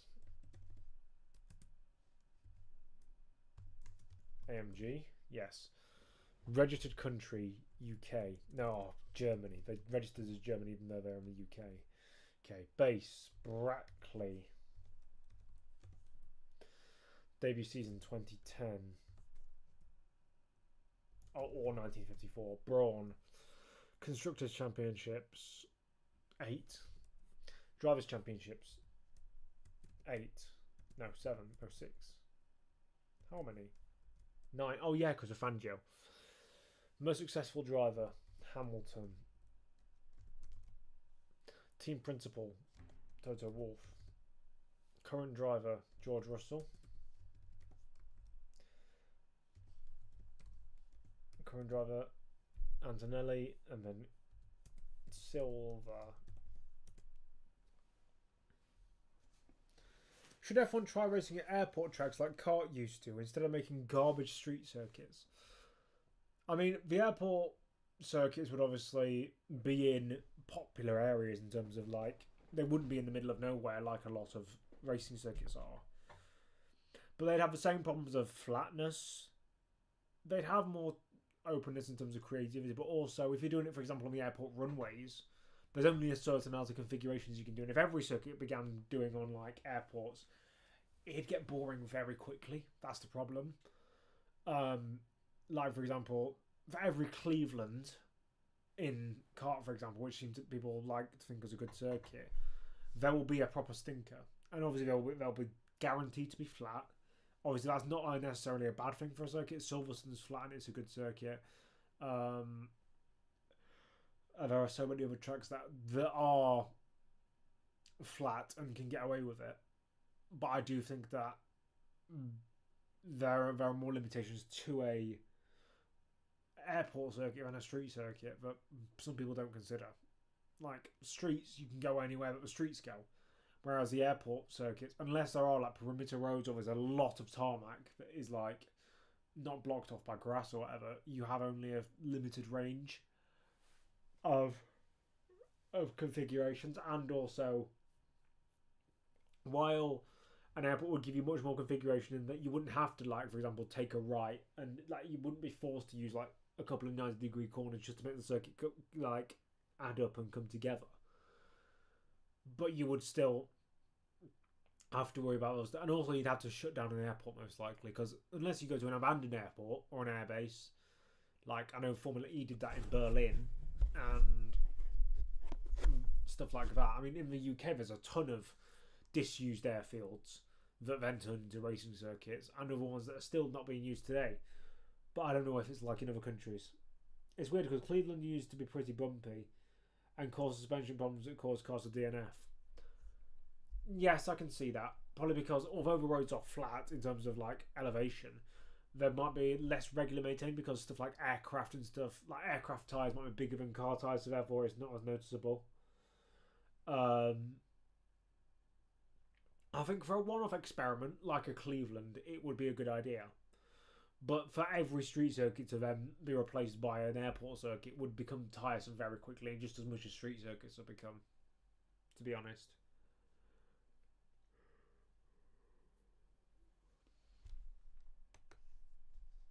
If you can't already tell, that was a yawn. It's because I was at lecture earlier on. I was in a lecture at university, but couldn't get to sleep properly.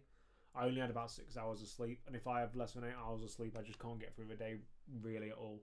So after this stream is done, I'm going to go to bed and have a nap, because I'm a 40-year-old now.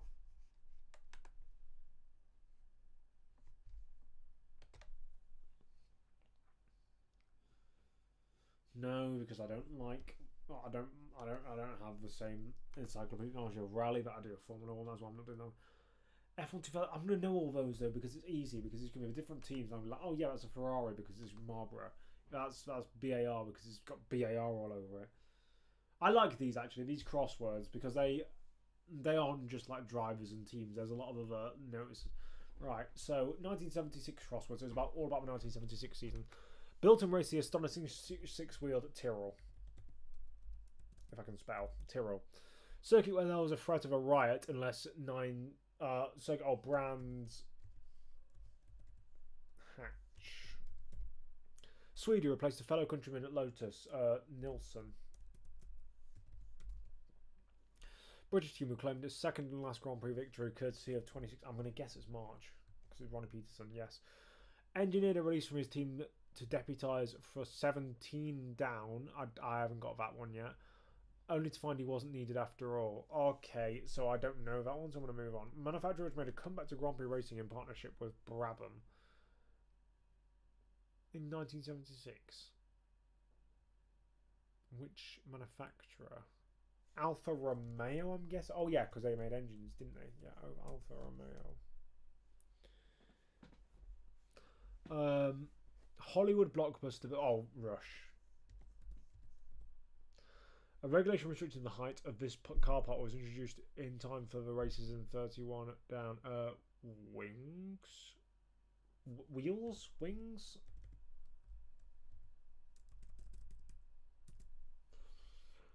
I just saw a bit of fluff on my keyboard.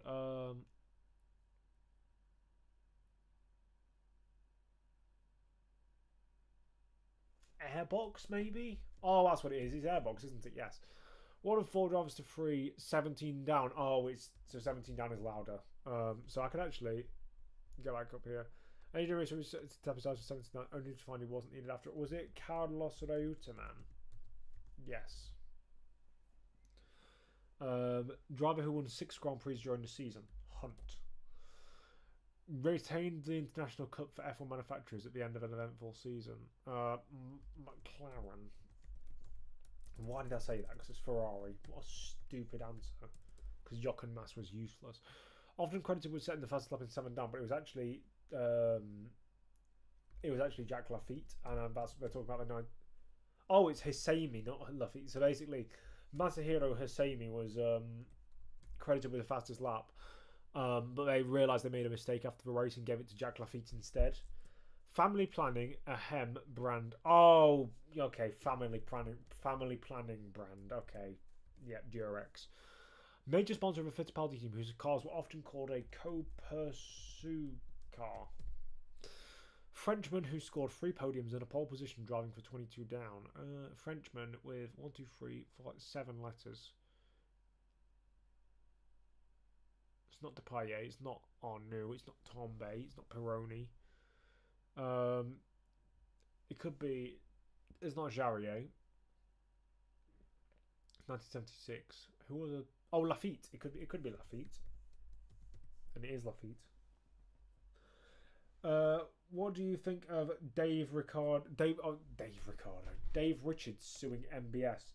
Is that the head of Motorsport UK? Because I know he used to be the CEO of ProDrive, but he must be part of Motorsport UK now, and in suing MBS. Because I assume it's because the national governing bodies don't want to be enforce what the international governing body is enforcing, and I agree with him because Mohammed Ben Sulayem, all Mohammed Ben Sulayem is doing is because he knows that F1 is the FIA's biggest product, so therefore it's manufacturing all the rules in motorsport to be like F1, and if F1 is a glamorous big series that attracts lots of money, then it needs to have. He thinks it needs to have no swearing, and it needs to be pretty clean, pristine, and perfect, and look amazing. But what he doesn't realise is that there have been sports who've tried to do that before, and it doesn't work. It does not work. They tried. What's it called? In NASCAR again. I make a lot of comparisons with F1 to NASCAR. But in NASCAR, during the 1990s and 2000s, a lot of the sponsors were telling drivers, "Don't swear, don't. We want you to be we want you to be more corporate because there's more money involved if you be more corporate." And it killed it almost. After the boom of the sport, it killed the sport because the drivers weren't allowed. The drivers weren't allowed to basically be themselves, and that's what the fans wanted. Because for every pound or dollar or cent or euro that you might make in terms of marketing, you lose one because the fans don't feel connected to the drivers anymore, and they think they're just above us now because they're not swearing, they're not acting human, they're acting like corporate bots. That's why I don't like what Mohammed Ben Sulayem is doing. He rules F1 like his own dictatorship. He does. He says, if you don't obey me, and if you don't stop swearing, and if you don't do this, and if you don't do that, then you're going to get fined. Like, no. Like, it's a piss poor attempt at getting everyone to try and be on his side and trying to get everyone to do what he wants them to do.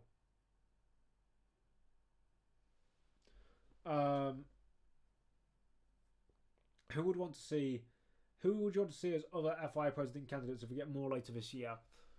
Obviously, I think Susie Wolff has said that she wants to be one, which, as much as Susie Wolff is she would be a good candidate if she wasn't Toto Wolff's wife. Because if she becomes FIA president, then Toto Wolff should be made to step down because that is a massive conflict of interest otherwise.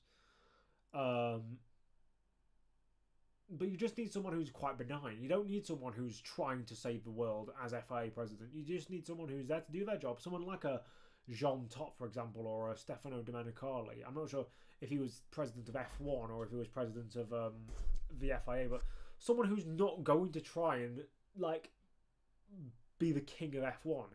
Someone who's just there to be like, yeah, you know what, we make this decision, we make that decision, and we don't make a fuss about it. Maybe another ex-team principal, I don't know. Ross Brawn was part of F1 as a whole, so maybe he could go in and do that. Or I'm trying to think of other team principals and guys like that who could be good at that. Ron Dennis, I don't know, Ron Dennis is boring. He wouldn't like anything. Like legendary team principals or like figureheads in Formula 1 who I know not Pat Fry maybe. I don't know if he's still at Williams. Someone like that. NASCAR used to be so much better back in the Winston Cup era, back when it had dirt ovals. I don't necessarily think like a year with like it's still good now. It's just that it has problems that need to be fixed with the playoffs, with stage racing, with all that sort of stuff. At its core, it's still very tight, very close, very competitive racing, but it just needs to be fixed. There's a couple of cracks that need to be ironed out. I'm going to go back to this quiz, by the way, now, guys. You can still type in questions, and I'll still respond to them and pause when I need to and stuff, but we've got through those couple of questions. One of the 4 drivers to 317 down from his burning car. That was, so you had Harold Ertor, Guy Edwards, Brett Lunger, and Arturo Merzario.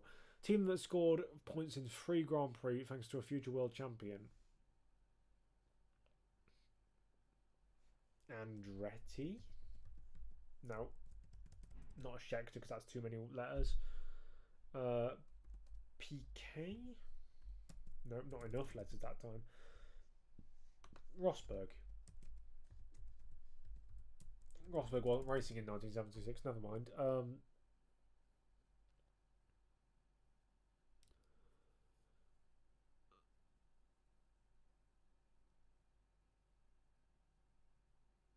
Oh, team that scored points to a future world champion. This was in 1976. Oh, Shadow is the team, I think. No.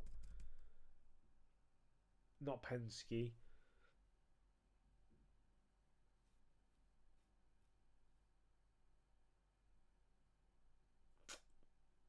What teams were the future champions driving for at this time?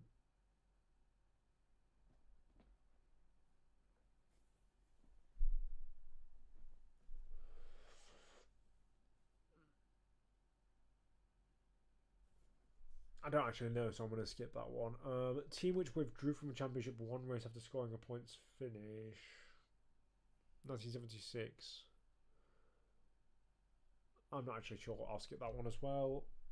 Flavio Briatore should run for president. Oh, God, that'll be chaotic. Failed to score points in 12 Grand Prix during the year, but did win at Le Mans for the 3rd time.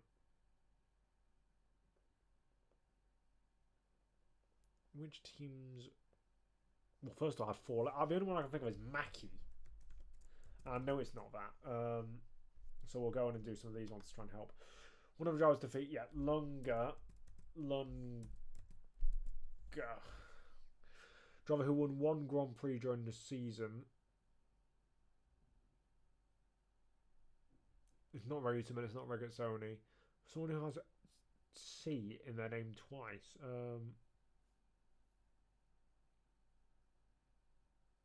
Oh, Scheckter, that's who.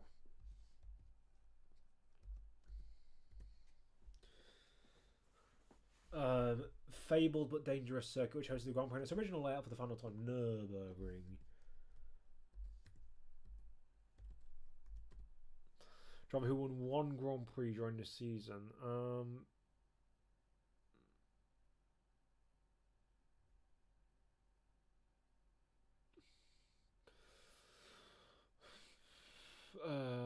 I can't think. First country in Asia to host a World Championship Grand Prix, Japan. City that hosted its first Grand Prix and a downtown street circuit. Long Beach.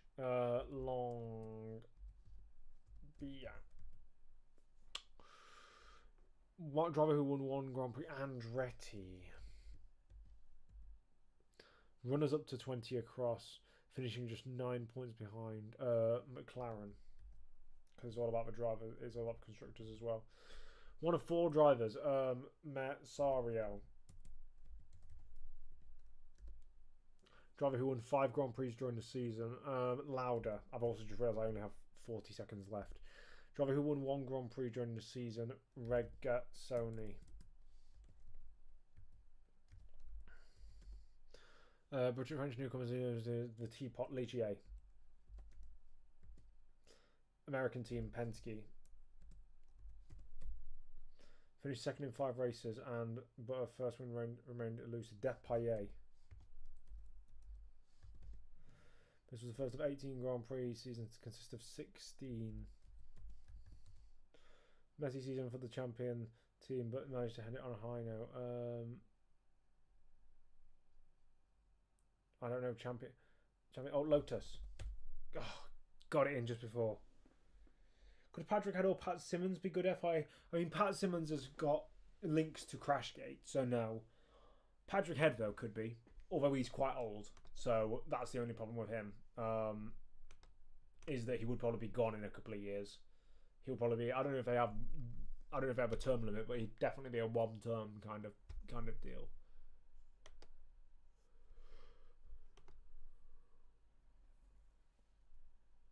Slim Borgard's teammates, no, just no. It takes a couple of Tyrrell engine suppliers. Okay, I can try and do this. So Ford. Okay, so Cosworth. They had Yamaha at one point. They had Judd at one point. Did they have Honda? They did have Honda in 1991. Did they have Ilmore? They did have Ilmore in 1992. 1985 to 1986. What could they have ran? Renault? Yes, 100%. And what other... Oh, constructors per drivers champions. The American constructor whom an F... Oh, I'm not doing this because it's forced order. You can go away. Every Ligier engine supplier. Okay, so it's going to be the French one. So Matra, Renault, Ford, no, Cosworth. So they always use Cosworth in these. Interesting. AGS? No. Peugeot. No. Mugen. I know they used Mugens in 96. It's just that it didn't show. Judd. Ilmore.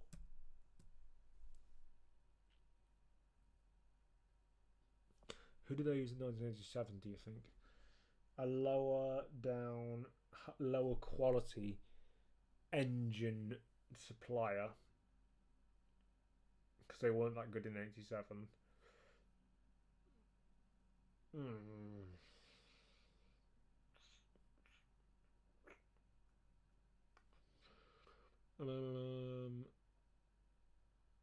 BMW maybe? No. I don't know, to be frankly honest. Lamborghini. Oh, Megatron! They were BMW engines. They were just rebadged. I should have recognised that. That's obvious on me.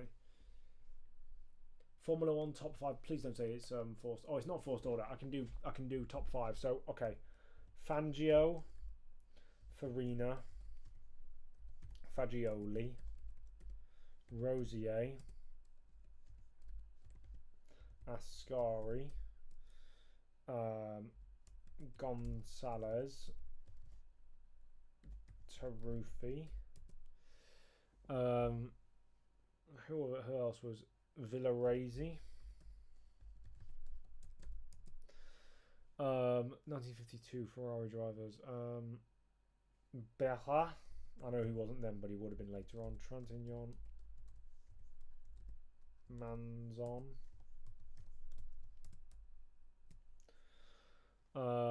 Cooper. Hawthorne.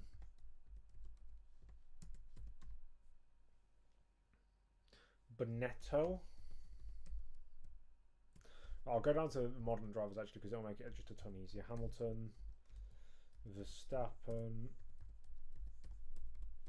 Also, they get more points. So if you do, saw a pic of Tyrrell testing Bridgestones and Mugen Honda in '93. I wonder if using those parts could have saved them. To be honest, they were going to die out anyway because they just didn't have the money. Because everyone was getting more and more expensive. So unless they sold up to a big team, they would have never. They would have never really had a chance. Unfortunately, it's just how it happens.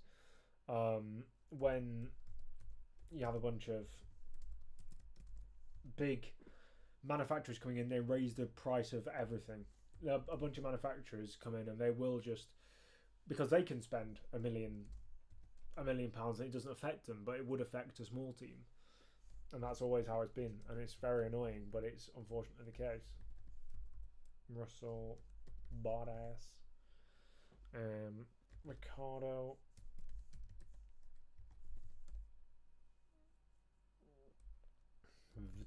Vettel or Vettel, whatever, Raikkonen, Webber. It's also in this one a lot easier to see where you've missed one, because on some of them they don't actually list them all in one big block. They list them all in separate lines. Massa, Kubica, Hyde, Feld, Barrichello, Montoya, Fisichella, Coulthard,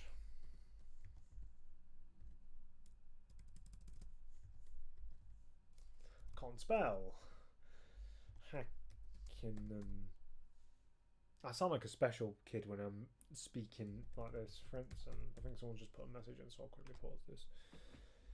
If Charles Leclerc doesn't ever win the championship, do you think we'll go down as the greatest driver never to win the title? Right now, no, because Dan Gurney's the best driver never to win a title, and he's pretty high in high esteem, so I'd say no. But if he was to, let's say, come second to Max a couple more times, or George, or whatever, just because of his car, then yes. But if he's like in the fastest car and he just bottles it like he has done in the past, then obviously we can't say that, because he needs to actually perform, you know. But if his career goes the same way as some other drivers have, where they just don't get the chances that they deserve, then yes.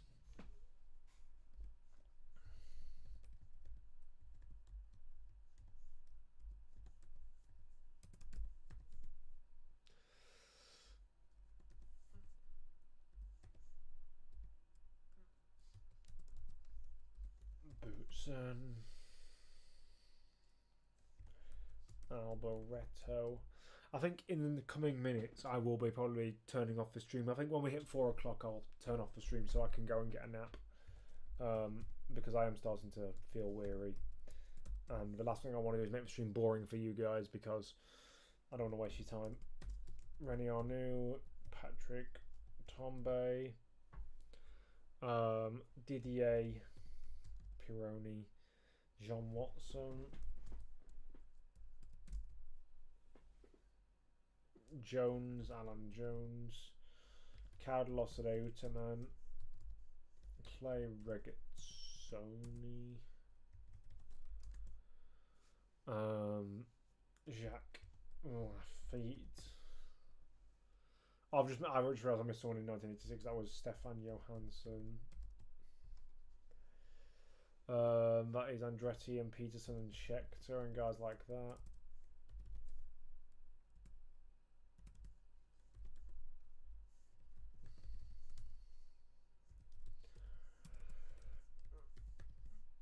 And Depailler.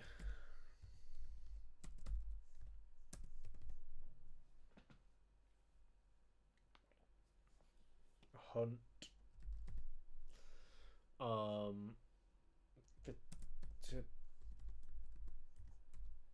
Fittipaldi.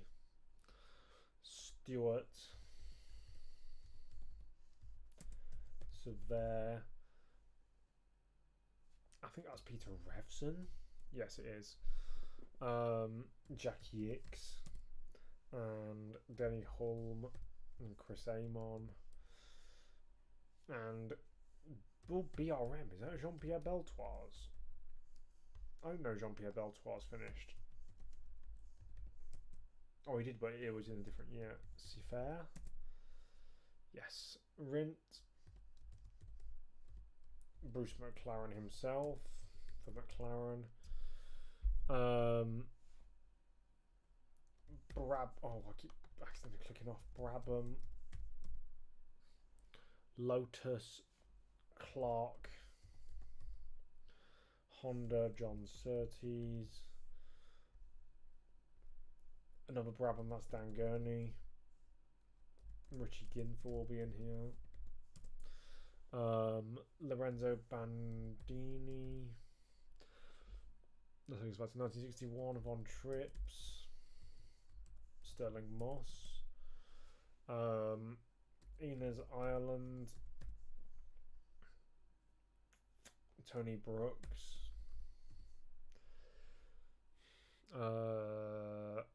Stuart Lewis Evans.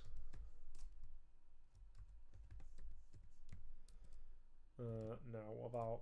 Well, I know Peter Collins is in here. What about Roy Salvadori? Yep. Musso, Luigi Musso.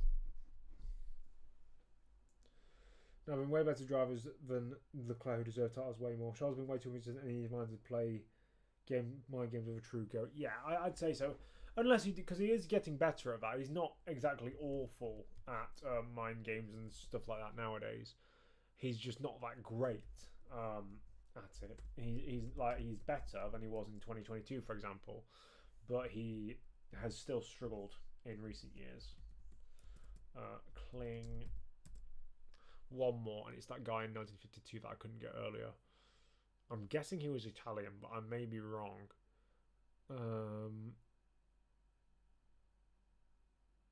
There's a fourth place driver as well. Oh, I know who it is. It's Rudy Fisher, because I forgot him in the quiz I did a couple of weeks ago. Yeah, 100% in that quiz. That was a decent attempt. Name of drivers that hold... Oh, I'm not doing forced order. You can jog on. Actually, no, I'll try it because they are genuine. That is why. Most titles, Schumacher. Oh, of course, it makes me put Hamilton first. Hamilton. Schumacher. Most consecutive titles, Schumacher. Most vice champion titles, Moss. And... Hamilton, Mansell, Schumacher, Prost. Most Grand Prix wins, Hamilton. Most consecutive Grand Prix wins, Verstappen. Most Grand Prix wins in a year, Verstappen. Most years of a Grand Prix win, Hamilton. Most consecutive years of Grand Prix win. Okay, so almost consecutive years, Hamilton and Schumacher. Most Grand Prix wins with a same constructor, Hamilton. Most WEC titles with most constructors. Oh, that's Fangio. GP titles with the most different constructors. Is that also Fangio? Moss. Yes. Grand Prix win from highest grid position, or that's lowest grid position technically. Grand Prix wins on most different circuits. Hamilton, I'm guessing. Yes. I'm just saying because if he never wins by the end of his career, because he's one of the most talented drivers of his generation. Reminds me of Carlos Reutemann, a great driver with a struggling mentality. That's actually quite a fair. That's actually quite a fair way to look at it. Most Grand Prix wins without a pole position. Is that also Hamilton? Okay, no, Schumacher. Most Grand Prix wins in a year without winning the WDC, that's Hamilton. Most podiums, Hamilton. Most podiums without a Grand Prix win, that's Coulthard. No, not Coulthard, that's wins. Most podiums without a Grand Prix win is... Sorry, no, Heidfeld. I read the question wrong, sorry. Most pole positions, Hamilton. They just sprinkle these Hamilton ones in. It's annoying because he's got a long name as well, long surname. Most pole positions without a Grand Prix win. I guess that's Schumacher. Oh no, it'll be Hamilton because he was good at qualifying but worse in the races. Most fastest laps, that is Schumacher. Most wins with fastest lap, I'm guessing that's also Schumacher because he's got a high number. Yep, most hat tricks, I'm going to guess Schumacher because he was just so dominant in his time. Yes, most Grand Slams, that's Jim Clark, even still nowadays. Youngest World Drivers' Champion is Vettel. Oldest World Drivers' Champion is Fangio. Youngest Grand Prix winner is Verstappen. Oldest Grand Prix winner is Fagioli. Youngest pole sitter is Vettel. Oldest pole sitter is... I'm not actually sure. Is it Farina? Yes. Youngest driver with fastest lap is that... is it Verstappen? Yes. Oldest driver with fastest lap is that Fangio? Yep. Least Grand Prix before WC title, that's Farina. Most Grand Prix before WC title, that's Rosberg.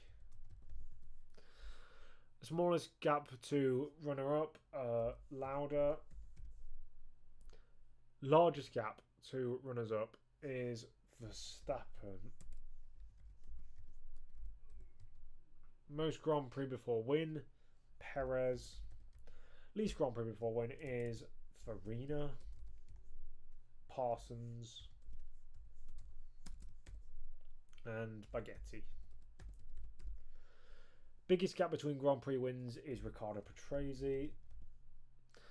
Biggest gap between first and last wins is 17 years. Is it? It's not Alonso. It's Hamilton. Oh, for goodness sake. And then what's this last one?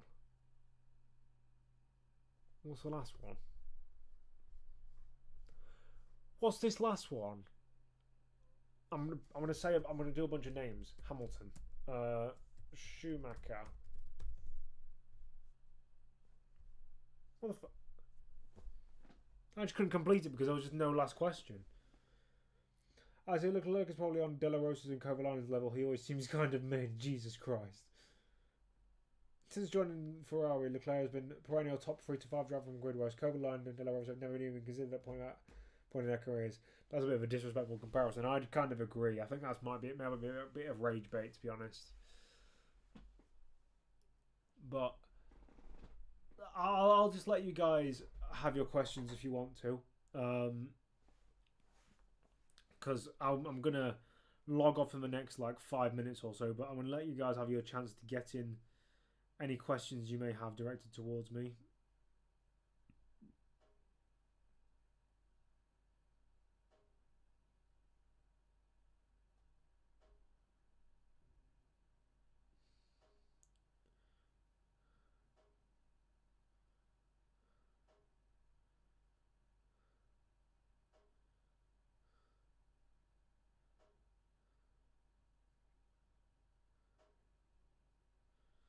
I'm just looking through some Discord servers.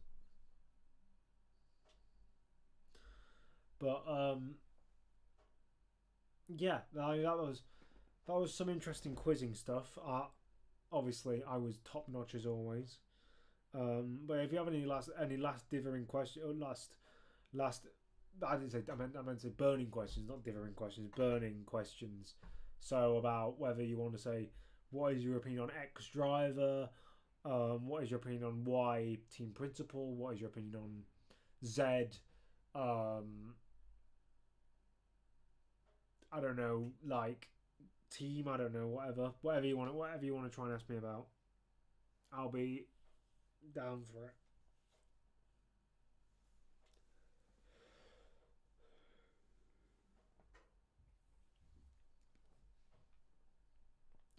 Do you think Oscar Piastri can challenge for the title this year? And if so, will team orders be a factor for McLaren? Well, if Oscar is faster than Lando by a country mile, or faster than Lando by a measurable margin, should I say, not a country mile, but by a measurable margin, and McLaren are the fastest team, then no, because he won't need team orders. But if, let's say, McLaren start getting caught in the driver's standings, or the other constructors, then they'll start to favour drivers. Because I think Oscar has a higher ceiling than Lando has. I had someone on Twitter try and tell me that wasn't the case, because they're delusional. But yeah, Lando's in his 6th season now. I think he's going into his 8th season now, or something to that extent. Because 2019 was his first season, 2020 was his second season. So yeah, 7th season he'll be going into. He needs to step up and actually act like a world champion, because people have been saying, oh, it's his first season in a title challenging car. Well, every other driver who is ever a champion, apart from Nigel Mansell and Nico Rosberg, sorry, not Keke Rosberg, Nigel Mansell and Nico Rosberg, they'd all won a championship or been in championship contention by their 5th season or their 6th season. They'd all either won a championship or been in serious championship contention and done well in a season. All of them apart from Nigel Mansell and Nico Rosberg, and those two were late bloomers. But essentially, yeah. Back to your point, I think that if Piastri does develop in the off season, because he had a few off moments, yeah, he was quite far off in 2024, very inconsistent. At his peak, he was decent in Baku, and in Hungary, he was good enough. But elsewhere, he was mediocre at best. So that's his problem, and he needs to improve it. But he was good in 2023. If he can build off his rookie campaign rather than his sophomore campaign, then I believe that we can, yeah, we can say that he's that McLaren will start deploying team orders to let him win rather than Lando. Has anyone else got any more questions, or is that the last of the bunch?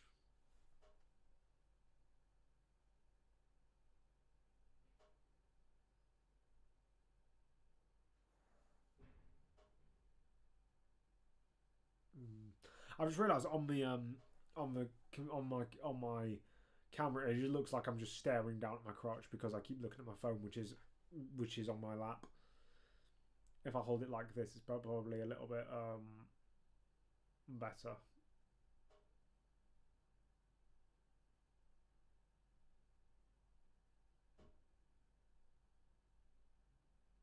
But thanks for the stream. Have a great nap. I will. So yeah, I am assuming no one wants to put any questions. But yeah, thanks for that, guys. I've been on here for what, 2 hours now. I'm hoping you enjoyed that. Hopefully by 2 weeks' time I'll have enough time to put together an entire video. But if not, it'll be another one of these live streams, because I'll always try and bring you guys content every fortnight. But if I can't bring you a proper video, which will be ranking all of the world champions in history, then I will bring to you instead another live stream. It's quite lazy content, and I'll try and find some sort of theme or way to do it, but I can tell you that in terms of funness and activity, there's going to be a lot in terms of stuff. I always do DRS Train Podcast episodes, so if you're desperate to see content from Nedzo, then you can search for those on the DRS Train Podcast, YouTube or Spotify. We also, if you want audio only things, you can follow those. And I will just say the DRS Train Podcast is going to be trying out some new video styles in the coming month or so. I know that we're going to be recording on the 30th. We're going to be recording something that I'm not going to give any spoilers, but something that I think will be very interesting. A completely new thing in the world of F1 content creation, and it's something that I'm surprised no one's thought of before. So that will keep you guys entertained, hopefully. As I said, we've just earlier today released the 2025 season review, which had Josh Revel on it. It had me, Ace Shield, Peter, Nav, Ciaron, and someone else, Yukari. And yeah, we preview the season. We talk about guys like Sainz, Hamilton, Leclerc, basically every drop. We go through every team individually, I'm pretty sure. And we go through the F2 grid as well, if anyone's interested in the junior series. But yeah, so go and watch that afterwards, because it's a 3-hour video, so you can sit down and watch your and get your dinner or whatever. But yeah, without further ado, I think that should conclude today's stream. I hope you enjoyed it, and if you did, remember to like, comment, subscribe, you know all that stuff. But without further ado, I'm Nedzo, and I'll see you all later.